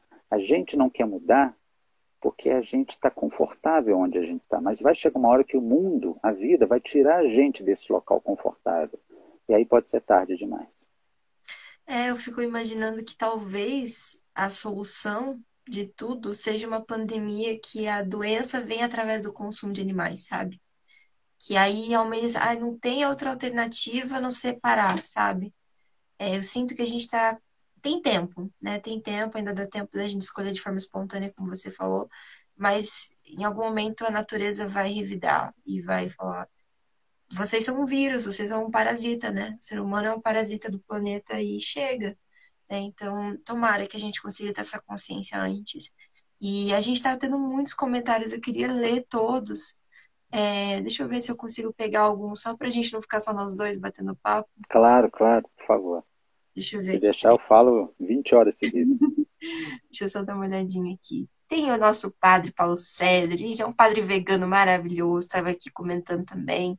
A Shirley, adorei. Pena que a desculpa de que somos onívoros justifica esta violência. É lamentável. Inclusive, acho que a gente não é onívoro, né? Eu tava lendo umas coisas dizendo que a gente é frugívoro, porque somos primatas. Ah, A gente é, no final, o que a gente quiser ser, né? Eu, por verdade. exemplo, eu voltei a dizer, eu disse agora há pouco, a desculpa de que eu gosto de alguma coisa não é suficiente para me autorizar a fazer algo, né? Eu vou usar um termo forte aqui, mas que nunca mais as pessoas vão esquecer. Uma pessoa que abusa de crianças, ela faz isso porque ela gosta, mas ela sabe que é errado. E aí ela fala, mas eu gosto, né? Só que é errado. Então, não é porque você gosta de algo que você está autorizado a fazer. Tem uma frase que é muito célebre dentro do estudo da ética, né, da discussão da ética, que é a seguinte: tudo me é lícito, mas nem tudo me convém. Ou seja, eu posso fazer tudo, mas será que eu devo fazer tudo que eu posso fazer? O Mário Sérgio Cortella ele fala muito isso, né? A ética gira em torno de três verbos: querer, poder e dever. Nem tudo que eu quero eu devo, nem tudo que eu devo eu posso, nem tudo que eu posso eu quero. Então, quando você para pensar nessa reflexão e começa a se preocupar com o outro, quem que é o outro? O outro não é só a Nath, o outro não é só o brasileiro, o outro não é só a mulher, o outro não é só o branco, o outro é o outro indivíduo, inclusive o não humano, né? Que inclusive ele é a maioria. Hoje no Brasil temos 214 milhões de cabeças de gado e temos 211 habitantes humanos. Então tem mais gado no Brasil do que gente, né? De todos os mamíferos hoje existentes na Terra, todos os mamíferos apenas, não estou falando dos répteis, aves, 96% são formados por humanos e gado. Os outros 4% são os outros mamíferos selvagens. E desses 96%, 60% é gado, 46% é humanos. Ou seja, tem mais gado no planeta que outra coisa. Gado para quê? Gado para alimentar essa essa sanha, esse vício na carne, no churrasco e tal, que pode até ser gostoso, mas não é correto. Sim, exatamente. Olha, estão pedindo pra gente fazer 20 horas para ser as 20 lives que você prometeu. Vamos combinar. Deixa eu ver o que mais aqui. Também que tinha um comentário muito bom que eu perdi. Gente, se vocês quiserem, tem um lugarzinho ali que é um balãozinho com ponto de interrogação. Se vocês quiserem copiar o comentário e colocar ele, facilita a minha vida, que eu consigo grampear vocês aqui. Garimpar, quer dizer. É, a Vivi, não se fala também sobre a superpopulação e como esse planeta sustentar mais e mais seres humanos e, por consequência, mais animais para o abate. Que foi o que você estava falando da superpopulação. Opa, peraí. Da É, superpopulação. esse é um assunto tabu também, obviamente ninguém aqui está pregando, né, a diminuição da população à força ou nenhuma medida assim autoritária. Mas a gente precisa usar de um raciocínio muito simples. O planeta Terra é uma ilha, é uma bola de pedra, né, vamos dizer, uma pedra redonda cercada por nada por todos os Não é lados. plana, gente. É importante a gente Não é ressaltar. plana, não é plana. Então, é assim, por ser uma ilha que está flutuando no espaço, está orbitando, movimento de translação, rotação e por aí vai, ela tem recursos limitados. Né? Os recursos não são infinitos. É só a gente lembrar do pau-brasil. Quando os colonizadores chegaram aqui, pau-brasil, nossa, interessante, vamos extrair pau-brasil, mas vamos vender porque ele é vermelho, porque o mercado europeu gosta e tal, e o pau-brasil praticamente desapareceu, assim como outras espécies, o mogno, né? Assim como outras espécies animais. Então, não é uma coisa que você tira e vai estar sempre sendo reposta. Então, o cálculo é simples. Quanto mais gente, né, quanto mais de algo que consome, um recurso que é finito, é óbvio que a gente vai ter um desequilíbrio em algum momento. Então, a gente precisa sim pensar numa forma de viver em harmonia com aquilo que existe. Se a gente tira, aí o negócio volta, mas não dá para todo mundo querer viver como se fosse, né, o cidadão que mora nos Estados Unidos, que tem um consumo per capita de carne monstruoso. Né? Sim. Eu, particularmente, defendo que não se deve consumir carne de maneira alguma, nem carne, nem ovos, nem leite, porque a gente está explorando outros indivíduos. Se a gente fosse a vítima, a gente não iria gostar. Imagina se a gente tivesse uma fazenda de humanos, homens ou fêmeas ou crianças, e a gente explorasse eles. Né? Aí nessa hora a gente, não, que absurdo. Mas Sim, aí a é gente impossível. falou de não humano, pode. É isso que a gente chama de especismo. Então a Sim. superpopulação é um tabu, mas precisa ser discutido assim. E, inclusive, eu gosto de pensar numa ideia de que a Terra é como se fosse uma grande nave, onde nós estamos viajando pelo universo, e essa nave tem recursos limitados, né? Igual tem uma nave de um satélite, ou, né, enfim, dos astronautas, Uhum. você tem ali recurso limitado de água, de comida, você não, os dejetos precisam ser bem armazenados, e, enfim, ter um destino certo. E a Terra é isso. Se acabou, acabou. Mas, mas é isso. Você falou de uma coisa, eu acho, e eu vou pegar esse gancho também para falar rapidinho. Ah, Porque às vezes a gente tem que usar umas palavras um pouquinho mais fortes, ou bem-humoradas, ou controversas, porque isso fixa. Vocês já uhum, pararam para pensar 7,7 bilhões de pessoas fazendo cocô? Para onde vai esse cocô? Será uhum. que as pessoas elas produzem 100 gramas de material fecal? Vamos imaginar. Diariamente, na média, cada ser humano produz 100 gramas. 100 gramas vezes 7,7 bilhões todo dia, para onde vai esse material? Esse material é tratado? Esse material é colocado ou transformado em outra coisa? Não, esse material é jogado. É jogado no mar. Você vai na praia, ai que lindo, férias, praia. Por exemplo, aqui no Rio de Janeiro, você tem o emissário de Ipanema, que é um tubão, um cano grande que sai, né, da região onde tem os edifícios. Ele vai para dentro do mar, vai para dentro do mar. Adivinha o que sai desse cano? O produto é descartado por todos os moradores e lojas e edifícios. E aí o mar volta, né? Vem o mar, vem a onda, a pessoa surfa, ela mergulha.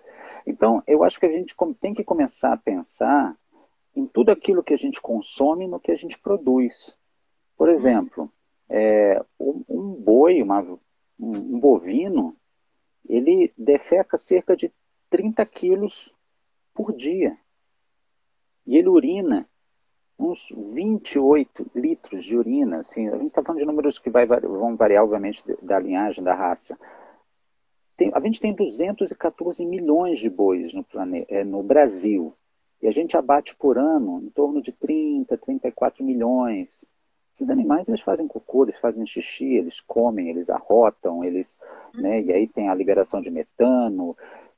Então, a gente está vivendo loucamente como se não houvesse problema nenhum. Então, eu acho que essa nossa conversa, Nath, no fundo, ela deveria servir para as pessoas começarem a pensar nas consequências do que elas estão escolhendo fazer ou não fazer. Por Uhum. exemplo, não abandonar a cadeia de exploração animal, por exemplo. Uhum. Oi, desculpa, eu estava lendo uma pergunta do Rafa. Você Não, fez uma não. pergunta para mim? Não, não, não, pode continuar. Ah, tá. Não, eu só queria comentar que, poxa, eu adoro o mar. Você me deu uma imagem agora assim. Ai, que maravilha. Vou repensar. Eu sou apaixonada no mar, Fran. O que você fez comigo? O que eu vou fazer agora quando eu voltar pra praia? Que eu ver aquele mar azul, mas é Ah, tudo fake. lamento, eu lido com fatos, né? Desculpa se as evidências É machucaram a a sua pílula fantasia. vermelha, né? Tem que saber a É, verdade, por pela mais que ela vermelha. doa. Olha, tem uma pergunta no chat que eu já vou fazer, só queria ler um comentário da Chile. O que mais me irrita é que as pessoas públicas ficam indignadas com os maus tratos aos animais, mas comem e divulgam queijo, bacon, bife, etc. Quem decidiu quais animais devem ser mortos? É a questão da cultura, né, que a gente estava comentando aqui, porque em outros países você tem a vaca sendo idolatrada e no festival de Yulin, né, na China, nos países Isso. orientais ali você tem uma semana que é o festival onde eles não só pegam os animais de rua, como muitas vezes eles roubam os animais das pessoas para fazer o assassinato ali em massa e comemorar, né? Só que ali é cachorro, né? Mas tudo bem, Cachorro. não. Lá eles matam cachorro, aqui a gente mata bode, e no outro lugar mata macaco. E daí? O cachorro é mais importante que o macaco, que o bode? No fundo, são todos organismos que não queriam morrer, né? Sim, exatamente. E tem uma pergunta muito boa aqui do Rafa, a gente vai mudar um pouco o rumo da conversa. Eu sei que a Claro, gente por passou um favor. pouco do tempo, mas tá tão boa a conversa, 45 pessoas ao Não, vivo. fica à Olha, o Rafa vontade. perguntou assim: Frank, não sei que ponto você conhece do movimento espírita. Qual a sua impressão sobre o espiritismo e o veganismo? Olha, eu preciso confessar que eu sou totalmente ignorante a respeito da doutrina do movimento espírita. Eu sou uma pessoa que eu venho da formação científica, né? Eu fiz ciências biológicas, entrei na faculdade lá com meus 17 anos. Eu fui apresentado muito cedo a uma visão bem cartesiana, bem científica, apoiada em dados, evidências, e eu já tinha uma inclinação para isso. Então, eu sou uma pessoa que não tem nenhuma filiação, inclinação religiosa ou de religiosidade. Eu, inclusive, me denomino como ateu. Mas, de forma alguma, eu desmereço as outras interpretações e análises do mundo, porque o fato é que a gente não sabe que a gente não sabe, né? O mundo é um mistério, né? Então, existem possibilidades que são muito sólidas ou que são bem estruturadas, e esse é o caso do espiritismo, pelo muito pouco que eu sei. Existe toda uma lógica dentro da doutrina espírita que explica as diversas coisas que acontecem ou que não acontecem, ou porque deveriam acontecer, mas, de novo, eu nem me atrevo a mencionar para não passar vergonha. Então, a relação entre o veganismo e o espiritismo, para mim, é algo que eu desconheço. Como eu sou uma pessoa que não tenho nenhuma inclinação a uma religiosidade ou uma religião, e não estou dizendo que a doutrina espírita é uma religião, talvez seja, enfim, então, para mim, isso passa muito ao largo. Eu sou uma pessoa que eu sou meio ver para crer, assim, cadê os dados, cadê os números, cadê as evidências? E as evidências são reprodutíveis, as evidências são sólidas. Aí a gente tem que diferenciar o que é hipótese de teoria, né? Porque hipótese é uma coisa, teoria é outra. E tem uma coisa que eu aprendi sendo cientista, que é à medida que eu fui estudando, enfim, a coisa que mais valiosa que eu aprendi é que eu não sei de nada. Estudei, Ah, eu tô estudei, nessa continuo também. estudando, mas eu não sei de nada. Eu sei um pouquinho, mas Como é fazer? ridículo diante da imensidão de coisas para serem sabidas, né? Hum, Então, eu sou um cético. Eu estou sempre diante do assombro. Eu falo, ok, vamos investigar. Né? Tem alguma hum, coisa que eu não sei responder, que eu não entendo? Vamos estudar, vamos investigar, vamos levantar dados. sim. Então, esse é o meu posicionamento diante de qualquer outro movimento. Agora, o veganismo dele eu posso falar bem. Né? O veganismo, como eu disse, é a maneira mais simples de você explicá-lo para alguém que nunca ouviu falar, ou que se assusta com o nome, é falar o seguinte: você compactua com a violência? Não. Então, pronto, você é praticamente um vegano, só falta colocar isso em prática. E aí o Isso. movimento espírita, né, tem essa questão também da violência, né, a questão do não agredir o outro, da questão da ética, então acredito que eles têm uma conexão bem forte. Sim. Espero, pelo menos. A resposta aqui do Rafa. Tá ótimo, te agradeço a resposta, Frank. É uma pesquisa minha para conhecer a impressão do movimento animalista sobre os espíritas. A gente, inclusive, teve uma live recentemente, era com o professor Daniel Braga Lourenço, Sim, grande com o amigo, professor Fábio Oliveira, o outro amigo. Rafa e o Roberto, que os dois são membros do MOVE. Então, assim, foi justamente falar sobre ética animal, especismo, e tocar, né, levemente no que diz respeito à ética espírita, né? Tá lá no nosso YouTube. Depois dessa live eu te passo o link para você assistir. Foi muito Ah, eu gostoso. quero ver sim, eu vou dar uma Foi olhada. muito São dois legal. amigos queridos, o Daniel e o Fábio, são pessoas muito inteligentes, são São, cultas, nossa. são referências dentro desse campo de pensar e problematizar a questão da Sim. ética animal, né, e como dialoga com o mundo.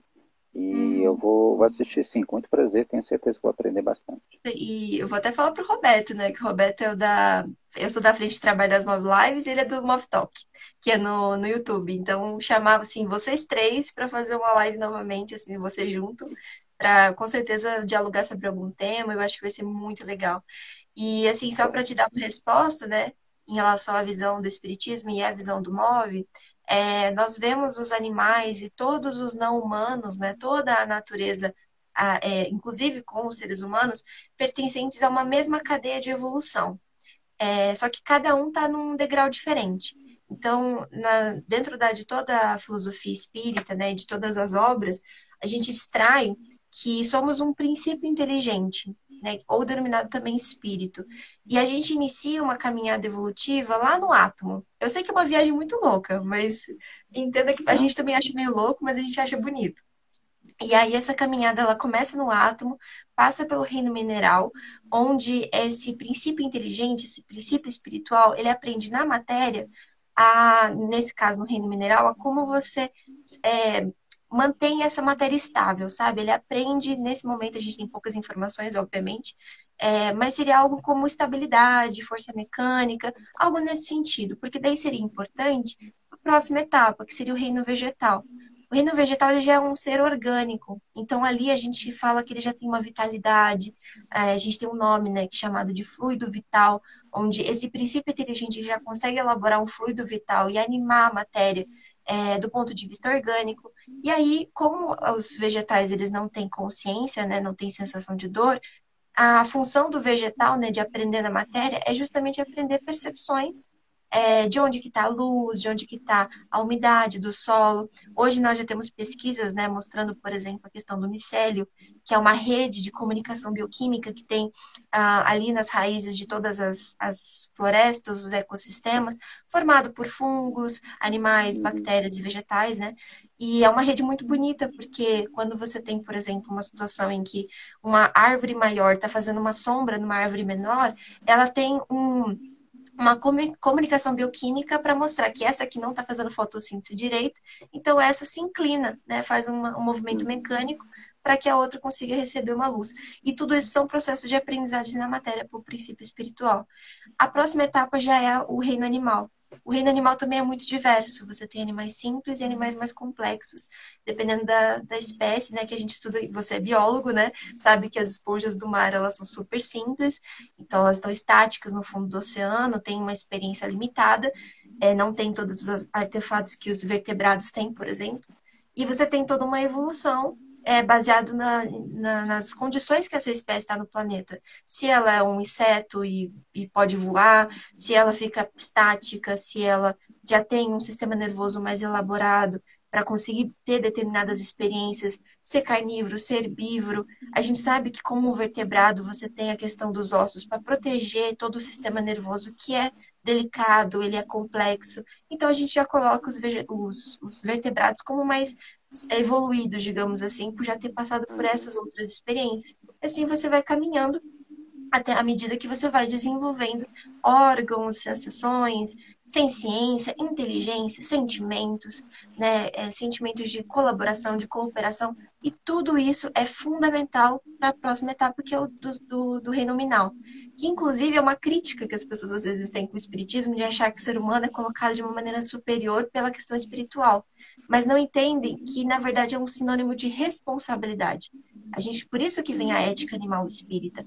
O ser humano, ele está numa posição em que ele já caminhou tudo isso que eu falei para você, ele está no estado de ser humano e ele tem que olhar para trás e enxergar todos que estão atrás como crianças espirituais e auxiliar nesse processo de evolução que nós já passamos.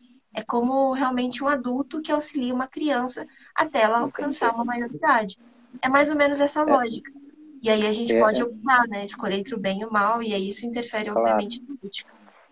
Eu achei interessante essa parte final da sua narrativa de que o animal humano, o ser humano, ele teria essa função de ser tutor, guardião, ou tipo o irmão mais velho de uma família em desenvolvimento. E isso realmente eu acho que é uma diretriz muito interessante, porque se a Uhum. gente aceita, né, essa narrativa, a gente fala assim, pô, então é como se eu fosse o irmão mais velho, vou cuidar dos irmãos mais novos, vou Isso mesmo. protegê-los e assim por diante. Como eu sou biólogo e eu venho da tradição científica, né, eu estou muito ligado à teoria darwinista, né, aos trabalhos de Darwin e de várias outras pessoas. Toda vez que se usa, e não é uma crítica, é apenas uma visão diferente de alguém que está em outro lugar. Claro. A palavra evolução, que é muito usada, ainda bem que é muito usada, Uhum. ela foi tornada popular com o trabalho de Darwin, mas Darwin, ao usar a palavra evolução, ele não tinha ideia de que ela fosse entendida como progresso, como Uhum. ir de um degrau menor para um maior. A palavra evolução, etimologicamente falando, no seu significado real, ela significa simplesmente mudança. Então, os seres vivos evoluem. O que quer dizer que os seres vivos mudam. Podem mudar para pior, podem mudar para melhor, até porque o melhor ou o pior não podem ser vistos de maneira solitária, isolada, porque depende do contexto.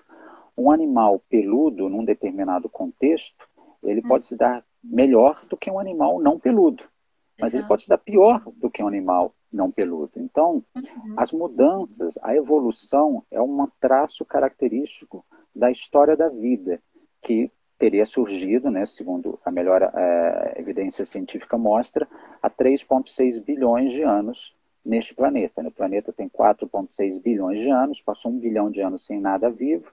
A partir de 1 bilhão de anos, começaram a surgir as primeiras estruturas autorreplicantes e aí o resto é história. Então, a evolução é entendida por uma pessoa como eu como mudança.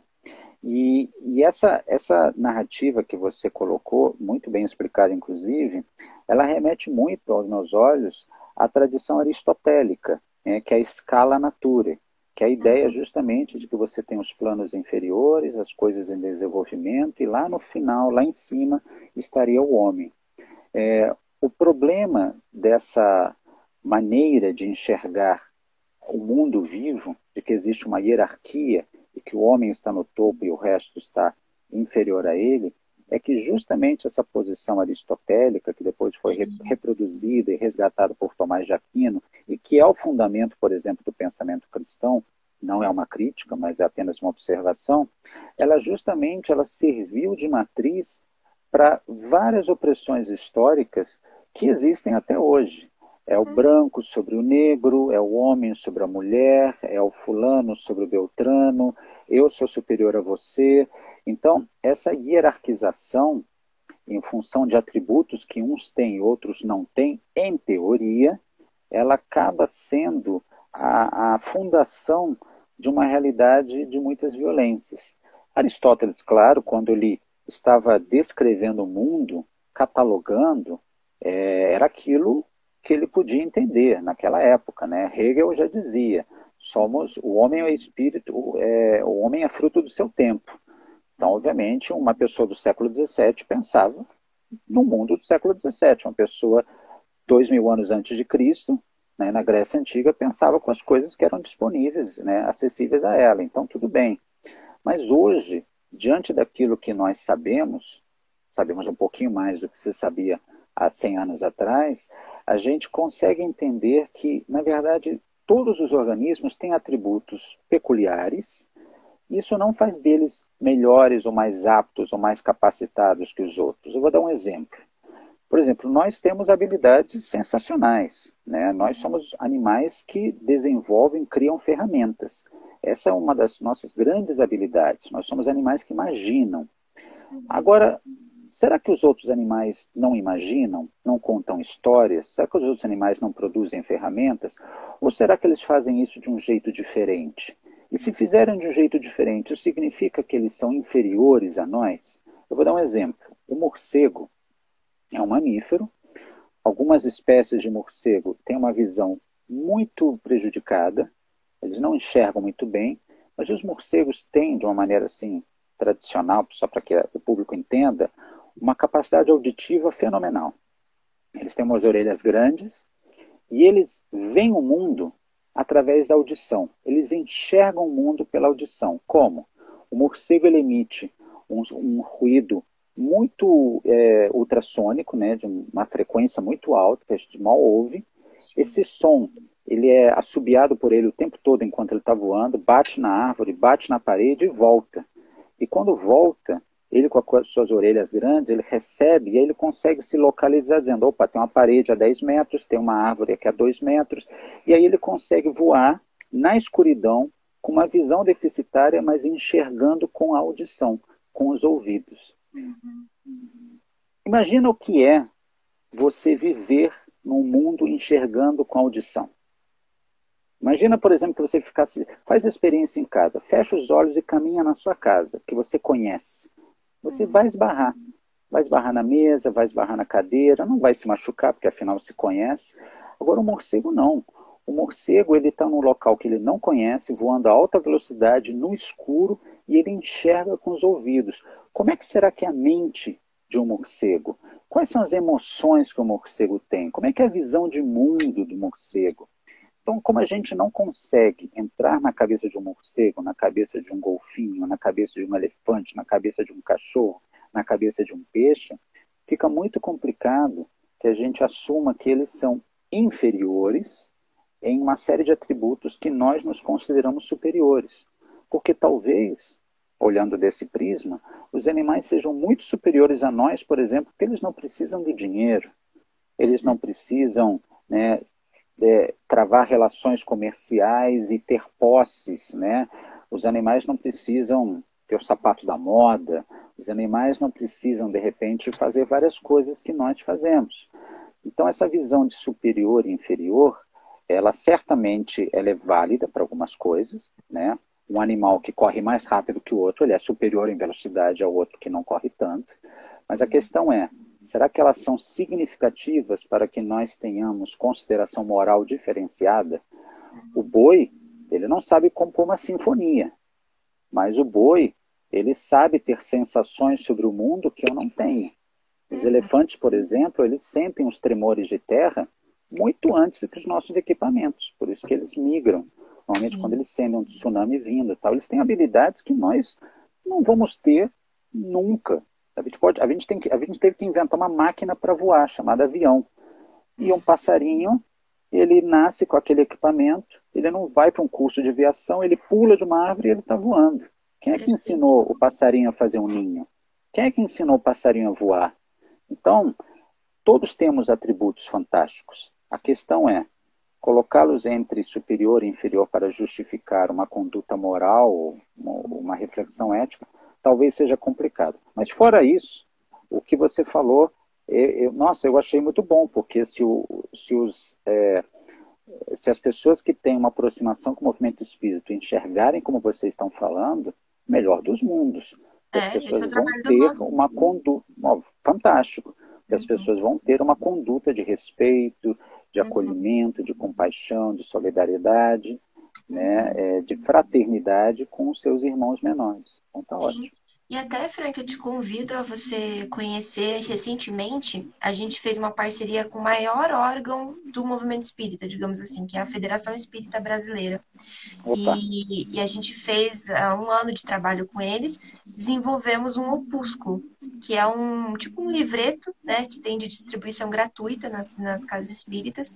E ali a gente já tem, né, um trabalho desenvolvido no MOV, que é um catálogo de referências da ética animal espírita. O que que é isso? pô, A gente pegou e fez uma varredura em toda a codificação kardeciana, que são 5 livros, e mais todos os livros que vieram depois no século XX com Chico Xavier e Divaldo Pereira Franco, entre outros.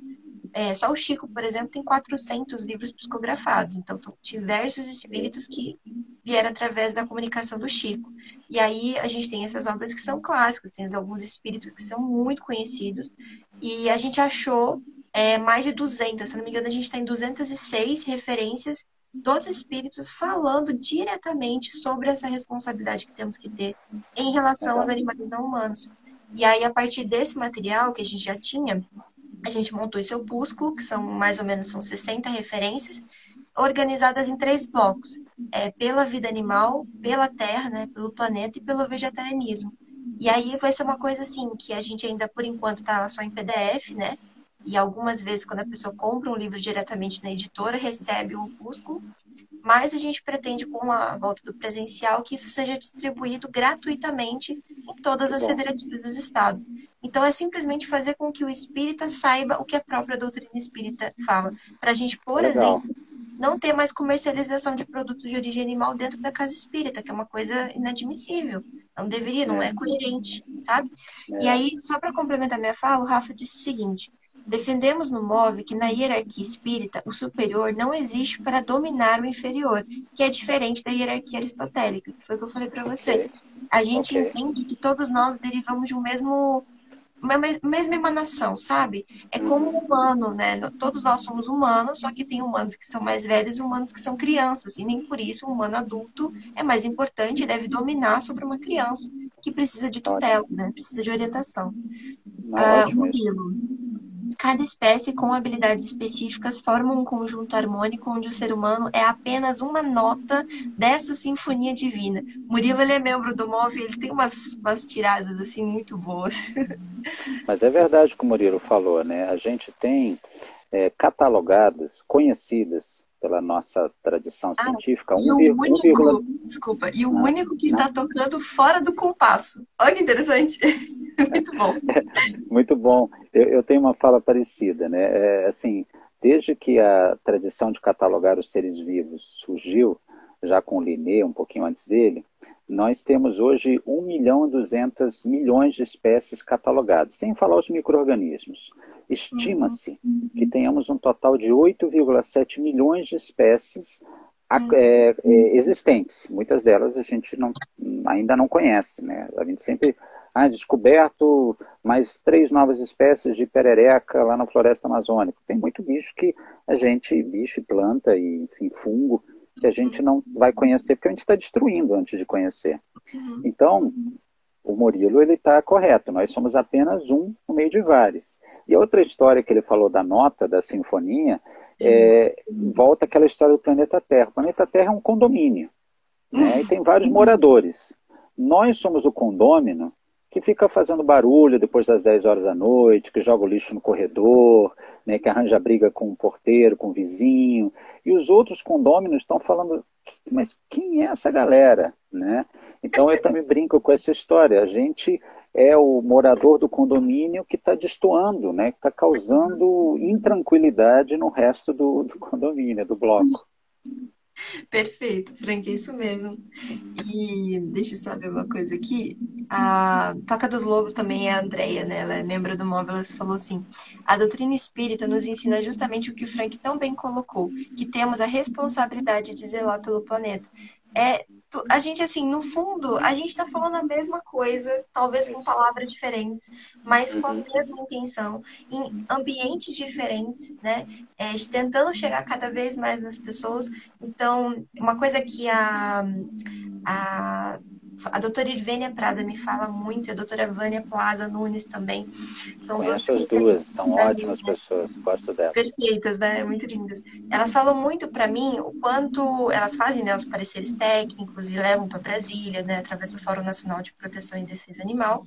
E elas dizem muito que a galera que está explorando os animais está super organizada. Então eles conseguem combinar de voto, e aí combina com político X, e continua o processo de exploração. E a gente que tem a intenção de proteger os animais, meio que a gente meio ingênuo, assim, e não se organiza como deveria se organizar para a gente combater peito a peito, né, essa exploração. Então, enquanto a gente não unir forças, enquanto às vezes a gente ainda ficar discutindo entre bem-estarista e abolicionista, sabe? Entre uma religião que fala uma coisa, uma religião que fala outra, ou a não religião, e não juntar realmente a verdade que isso tudo traz, que é a ética animal pura, a gente não vai conseguir, tipo, vencer essa galera, sabe? Conseguir causar mudanças necessárias, né? Então essa sua fala é importantíssima para a gente usar, né? E se Eu unir tenho essa nisso. conversa com a Vânia sempre, né, da gente se organizar e é o seguinte, eu acho que a gente tem diferenças, né, de posicionamentos e aí tudo bem, isso é normal, é do debate. Mas eu acho que a gente tem que tratar essas diferenças de maneira sempre educada, firme, como eu disse. Não é porque eu discordo de você que eu vou agredir você, mas eu tenho meu direito de discordar e eu tenho minhas fundamentações, enfim. E eu Uhum. não tenho problema também de mudar de opinião. Se você me trouxer evidências e fatos e novas informações, eu falo, opa, nossa, agora eu, né, tô mais para esse lado do que para o outro, porque, ok, a gente aprende, a gente não sabe das coisas, né? E a Vânia sempre me fala isso, eu concordo com ela. A gente precisa manter essas diferenças dentro de casa, conversar entre a gente, mas lá fora a gente tem que aparecer como um todo, como uma coisa organizada. Né? A gente tem que trabalhar de jeito estratégico. Então, se as pessoas que seguem o Move, eles acolhem essa narrativa de vocês e chegam num resultado legal, que é o mesmo resultado que eu, através do meu jeito, estou querendo fazer as pessoas chegarem, tá ótimo, tá super de boa, tá maravilhoso. Eu não vou brigar com alguém que está querendo provocar e produzir um mundo melhor, mas nunca. Então, Faça, como eu te disse, né? A sua mãe tem um jeito de se sensibilizar, o Joãozinho tem outro, a Mariazinha tem outro, e no final a gente quer um mundo melhor, a gente quer um mundo com mais tranquilidade, um mundo com mais paz, com não violência, com compaixão, com respeito, com justiça social, com dignidade respeitada, com direitos fundamentais preservados. uhum. Pouco me importa, desde que seja eticamente louvável, claro, a maneira como nós estamos chegando lá. Porque as pessoas são diferentes. As pessoas vão acreditar em coisas diferentes, as pessoas vão se sensibilizar por coisas diferentes e em momentos diferentes. O sonho é que seja assim e amanhã todo mundo fique igual. Mas a gente sabe que não é assim. Né? Nós somos uma espécie muito jovem. De novo, eu gosto muito de falar de números porque eu sou biólogo, né? A gente, a agricultura, ela foi inventada no planeta Terra entre 11 e 13 mil anos atrás. A civilização suméria, que é uma civilização já reconhecida como um grupo organizado que vivia numa cidade, ela tem mais ou menos 7 mil anos. Né? Os grandes filósofos que inventaram a filosofia, a gente está falando de gente que viveu há 4, 5 mil anos atrás. Né? Aí, Jesus Cristo, né, que, vamos dizer assim, fundou e dividiu a história em antes de Cristo e depois de Cristo, a gente está falando de 2 mil anos atrás. E eu estava falando agora há pouco que há 2 séculos atrás, há 221 anos atrás, nós estávamos tendo a Revolução Industrial, começando a ser inventados os motores a vapor, né, as máquinas, né, teve toda uma revolução cognitiva, né, de produção de modo de vida, nós éramos 1 bilhão de pessoas. Nós Uhum. somos crianças do ponto de vista civilizacional. A espécie humana, o crânio fóssil de Homo sapiens mais antigo conhecido hoje, ele remonta a 250 mil anos. Foi encontrado num sítio arqueológico lá no Marrocos. A nossa espécie deve ter algo em torno de 2 milhões de anos. Mas há 13 mil anos a gente estava inventando a agricultura. Então, olha só, a gente tem mais tempo vivendo como um bicho, como um caçador-coletor, né? Sem linguagem, daquele jeito que a gente vê nos filmes, né? Como Homem das Cavernas e tal. E somente nos últimos 3 séculos, 4 séculos, 5 séculos é que a gente está se aproximando de algo parecido com o que a gente é agora. Como é que será que a gente vai estar daqui a 50 anos, 100 anos, se o planeta existir? Então, esse é o problema. A gente está mudando muito para o bem e para o mal. E a gente está causando impactos que podem interromper essa nossa trajetória. Mais um número para vocês. A gente é uma espécie de primata, né, dentre várias, mas a dos hominídeos, nós somos a única existente, porque os outros hominídeos desapareceram, foram extintos. O Homo neanderthalensis, o Homo erectus, o Homo floresiensis, eram outros humanos. Bom, vamos fazer o seguinte experimento mental. Se a gente descobrisse hoje, por algum... É uma ficção, tá? A gente abrisse uma caverna, uma pedra, e lá a gente encontrasse outros hominídeos. Não são Homo sapiens, são Homo neanderthalensis.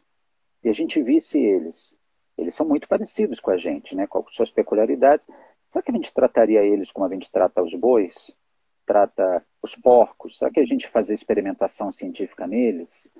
Né? Porque a gente teve uma época que a gente conviveu, a gente já sabe hoje que o nosso DNA ele é misturado com o DNA de denisovanos, de neandertais, de Homo erectus. Então a gente praticou sexo com essas outras espécies. A gente trocou e misturou o DNA. A gente acha que nós achamos que somos especiais porque nós somos a única espécie de hominídeo desse tipo de primata que nós somos existente. Mas a gente não para pensar que há 250 mil anos, há 150 mil anos, haviam outros como nós que não eram exatamente nós. E desapareceram por algo que a ciência ainda tenta descobrir, se foi uma doença, se foi guerra, se foi mudança climática, enfim, a gente ainda não sabe. Mas é que a gente se acha muito especial porque a gente só está gente aqui. Se a gente voltasse uma máquina do tempo há 200 mil anos, a gente ia ver um monte de nós e várias outras pessoas de outras espécies, muito parecidas, fazendo barulhos diferentes, usando as ferramentas de um jeito parecido ou diferente. Então, se percebe que muito desse lapso no registro fóssil, no registro científico, fortalece a ideia de que nós nos achamos especiais demais. Nós somos o resultado de um acidente natural, ambiental. Né? Assim como antes existiam os mamutes, né? Os elefantes peludos, hoje não existem mais, né? Os paquidermes peludos. Né? Hoje existem os elefantes asiáticos e africanos, estão desaparecendo, inclusive. Assim como antes existiu o tigre dente de sabre com umas presas gigantescas, hoje não existem mais. Antes existiam outros humanos. Né? E aí a palavra humano teria que ser ressignificada, tipo, afinal, o que é humano? Humano é Homo sapiens? Ou humano é Homo erectus, Homo sapiens, Homo neanderthalensis, floriensis? Exatamente. E só para ilustrar, o Homo erectus, que foi um tipo de humano, ele viveu na superfície do planeta em torno de 1 milhão e 200 mil anos. Do fóssil mais antigo até o fóssil mais recente, você faz a datação por isótopos radioativos, você vê que ele viveu por 1 milhão e 200 mil anos. Ou seja, nasciam, morriam, mas ao longo de 1 milhão e 200 mil anos existiu a espécie Homo erectus no planeta. Nós estamos aqui há um pouquinho menos de 2 milhões. Talvez a gente não venha a viver tanto tempo quanto o Homo erectus, que a gente está destruindo a nossa casa. A gente está tornando o ar irrespirável, as temperaturas exageradas, a gente está esgotando os recursos, a gente está contaminando os rios de sangue, de cocô, de xixi. Então, onde a gente quer chegar? Se as pessoas chegarem através do discurso do Move, maravilhoso. Se as pessoas chegarem através do discurso da minha corrente, maravilhoso. E existem várias outras correntes. Então, o objetivo é a gente chegar na solução. Teve um comentário parecido com isso que você falou, muito interessante aqui, ó. É da Cirlei. Super concordo. Precisamos nos unir, seja pelo planeta, pelos animais ou mesmo pela religião. Todos queremos louvar a vida. E aí aqui, ó, o Rafa também, cadê? Peraí. Ai, eu perdi. Só um pouquinho, que é meio difícil mexer nisso aqui. É bem ruim. Rafa. Quase 2 horas de live, nem senti o tempo passar. Rafa, Nath Opa, Frank, muito obrigado, muito grato. Deixei a live gravada, vamos deixar, viu, gente? Vai ficar no nosso IGTV. Um panorama da história humana em 2 minutos, sensacional. Antropoceno é a maior causa dos desequilíbrios. Excelente que vinha outra live com vocês. E tem uma pergunta do Murilo. Meu Deus, Murilo, você me fez essa pergunta agora, meu querido. Frank, te dou 2 minutos para você responder, meu filho, ok. porque a gente já está com 2 horas de live. Não, Ó, claro, claro. o antropocentrismo seria uma doença coletiva? Olha, eu acho que nós estamos vivendo sintomas, né, que podem remeter a uma doença, mas a Nath está aqui para me corrigir. Às vezes a gente tem sintomas que podem ser resultado de várias doenças, né? Tipo dor de cabeça, causa, milhares as causas. Mas definitivamente o antropoceno é uma marca na história da vida no planeta que tem uma pegada evidente e incontestável da ação humana. Lembrando que esse antropoceno está se tornando muito pior agora nos últimos 250 anos, né, do que foi nos últimos milhares de anos, porque nós aumentamos em número e as nossas ferramentas são mais impactantes. Então, o antropoceno é resultante dos nossos últimos 150, 200 anos de comportamento. Então, tem cura, sim, dá para resolver. Exatamente. Frank, menino, 2 horas de live, 46 Desculpa, pessoas. Não, imagina. desculpa, eu falo a beça, desculpa. E eu até falei pro pessoal que eu tava com uma dor de cabeça terrível antes da live. E eu falei, como que eu vou fazer a live? Vou ficar quietinha. E passou. Minha dor de cabeça passou por conversar com você, por ter uma pessoa que entende, sabe? Que tá junto com a gente na mesma luta. E, poxa, a gente teve mais de 50 pessoas praticamente 90% do tempo, sabe? Então eu te Que bom, agradeço que bom. profundamente, porque isso é mérito teu, assim. Com certeza essas pessoas vieram, Nada. você tem, e a gente comprovou aqui, né, gente? Um jeito de falar maravilhoso, que toca o coração, que, nossa, eu nunca tinha chorado dessa forma, assim, ao vivo. Tocou muito, muito, muito, acho que por várias coisas que eu tenho vivido, muito sensíveis, e a gente está vivendo um período muito difícil. Então, ter uma pessoa que abraça a gente através das palavras, sabe? E traz esse consolo, mesmo à distância, né? Mesmo usando só dessa tecnologia, é muito incrível. E eu te espero, quem sabe, né? A gente possa no que vem fazer o nosso congresso presencial. A gente sempre faz congresso do MOV. E seria muito bom tê-lo conosco para a gente fazer, quem sabe, uma roda de conversa, uma mesa de conversa sobre a ética animal, o especismo e as diversas correntes que existem filosóficos, científicas, religiosas, que estão falando sobre a mesma coisa, porque estamos todos juntos, né, nesse mesmo barco. E a gente espera que ele não Exatamente. afunde, né? Então, assim, Depende só de considerações. nós. Exato. Considerações finais para a gente encerrar. E eu tô muito Olha, triste. sou eu que agradeço, né, por essa oportunidade. Para mim é uma felicidade conhecer gente nova e ter a oportunidade de espalhar a palavra, né? Não é uma religião, mas espalhar a mensagem. Então agradeço a você, ao Rafael e a todas as pessoas que de alguma maneira participaram nisso. É, eu estou sempre à disposição, é mais uma questão de agenda do que de vontade. A minha vontade é sempre falar, e vocês viram que eu falo a beça. Então eu A gente agradeço gosta bem. vocês, eu agradeço a todos vocês pela oportunidade e eu convido vocês a se sentirem à vontade para visitarem as postagens que eu coloco no Instagram. Né? Eu sou mais ativo no Instagram, todo dia eu coloco um videozinho, uma mensagem, às vezes uma mensagem mais dura, às vezes uma mensagem mais Mas dá um suave, tapa na cara. mas às vezes porque tem vezes que eu acordo também com a pá virada, mas o objetivo sempre é, de alguma maneira, estimular as pessoas a fazer uma reflexão mais séria, e honesta, e adulta e profunda sobre o que elas fazem todo dia. E tem muita coisa que eu coloco lá do tipo, as pessoas nunca tinham visto na vida, elas falam, meu Deus, o que está acontecendo? Isso acontece todo dia, e acontece com o seu dinheiro. E mesmo que você não esteja participando, eu acho que você tem que saber e espalhar para os outros. Então, visitem as minhas postagens, espero que gostem. Algumas são um pouquinho mais fortes, outras são mais suaves. Eu fico tentando fazer esse tempero e eu espero vocês lá. E muito obrigado pela oportunidade. Desculpa por ter feito você chorar, sei lá, se fui eu que fiz. E desculpa por ter passado tanto tempo, né? Eu sei que normalmente é 1 hora de live, 2 horas, eu estou constrangido aqui. Eu também não senti passar. Não, mas foi um encontro super gostoso. A gente sempre fala que a live tem que ser um café, um suco, um chá que a gente toma e tem algumas pessoas em volta que às vezes fazem uma pergunta, elige algum comentário e a gente vai conversando todos juntos. Assim que é gostoso, né? Uma Eu troca. adorei, adorei, Muito bom, obrigado. gente. Então vai ficar salvo para quem quiser assistir depois, né? Que não pôde ver inteira, porque foi muito grande mesmo. E fica sempre muito aberto ao convite. Quem sabe, né? O pessoal falou para a gente agora focar em meio ambiente, né? Numa próxima. Vamos surgindo outras. A gente até estava conversando, inclusive, de tentar fazer uma sobre exploração, exportação de gado vivo, né? E outras formas também de exploração mais específicas.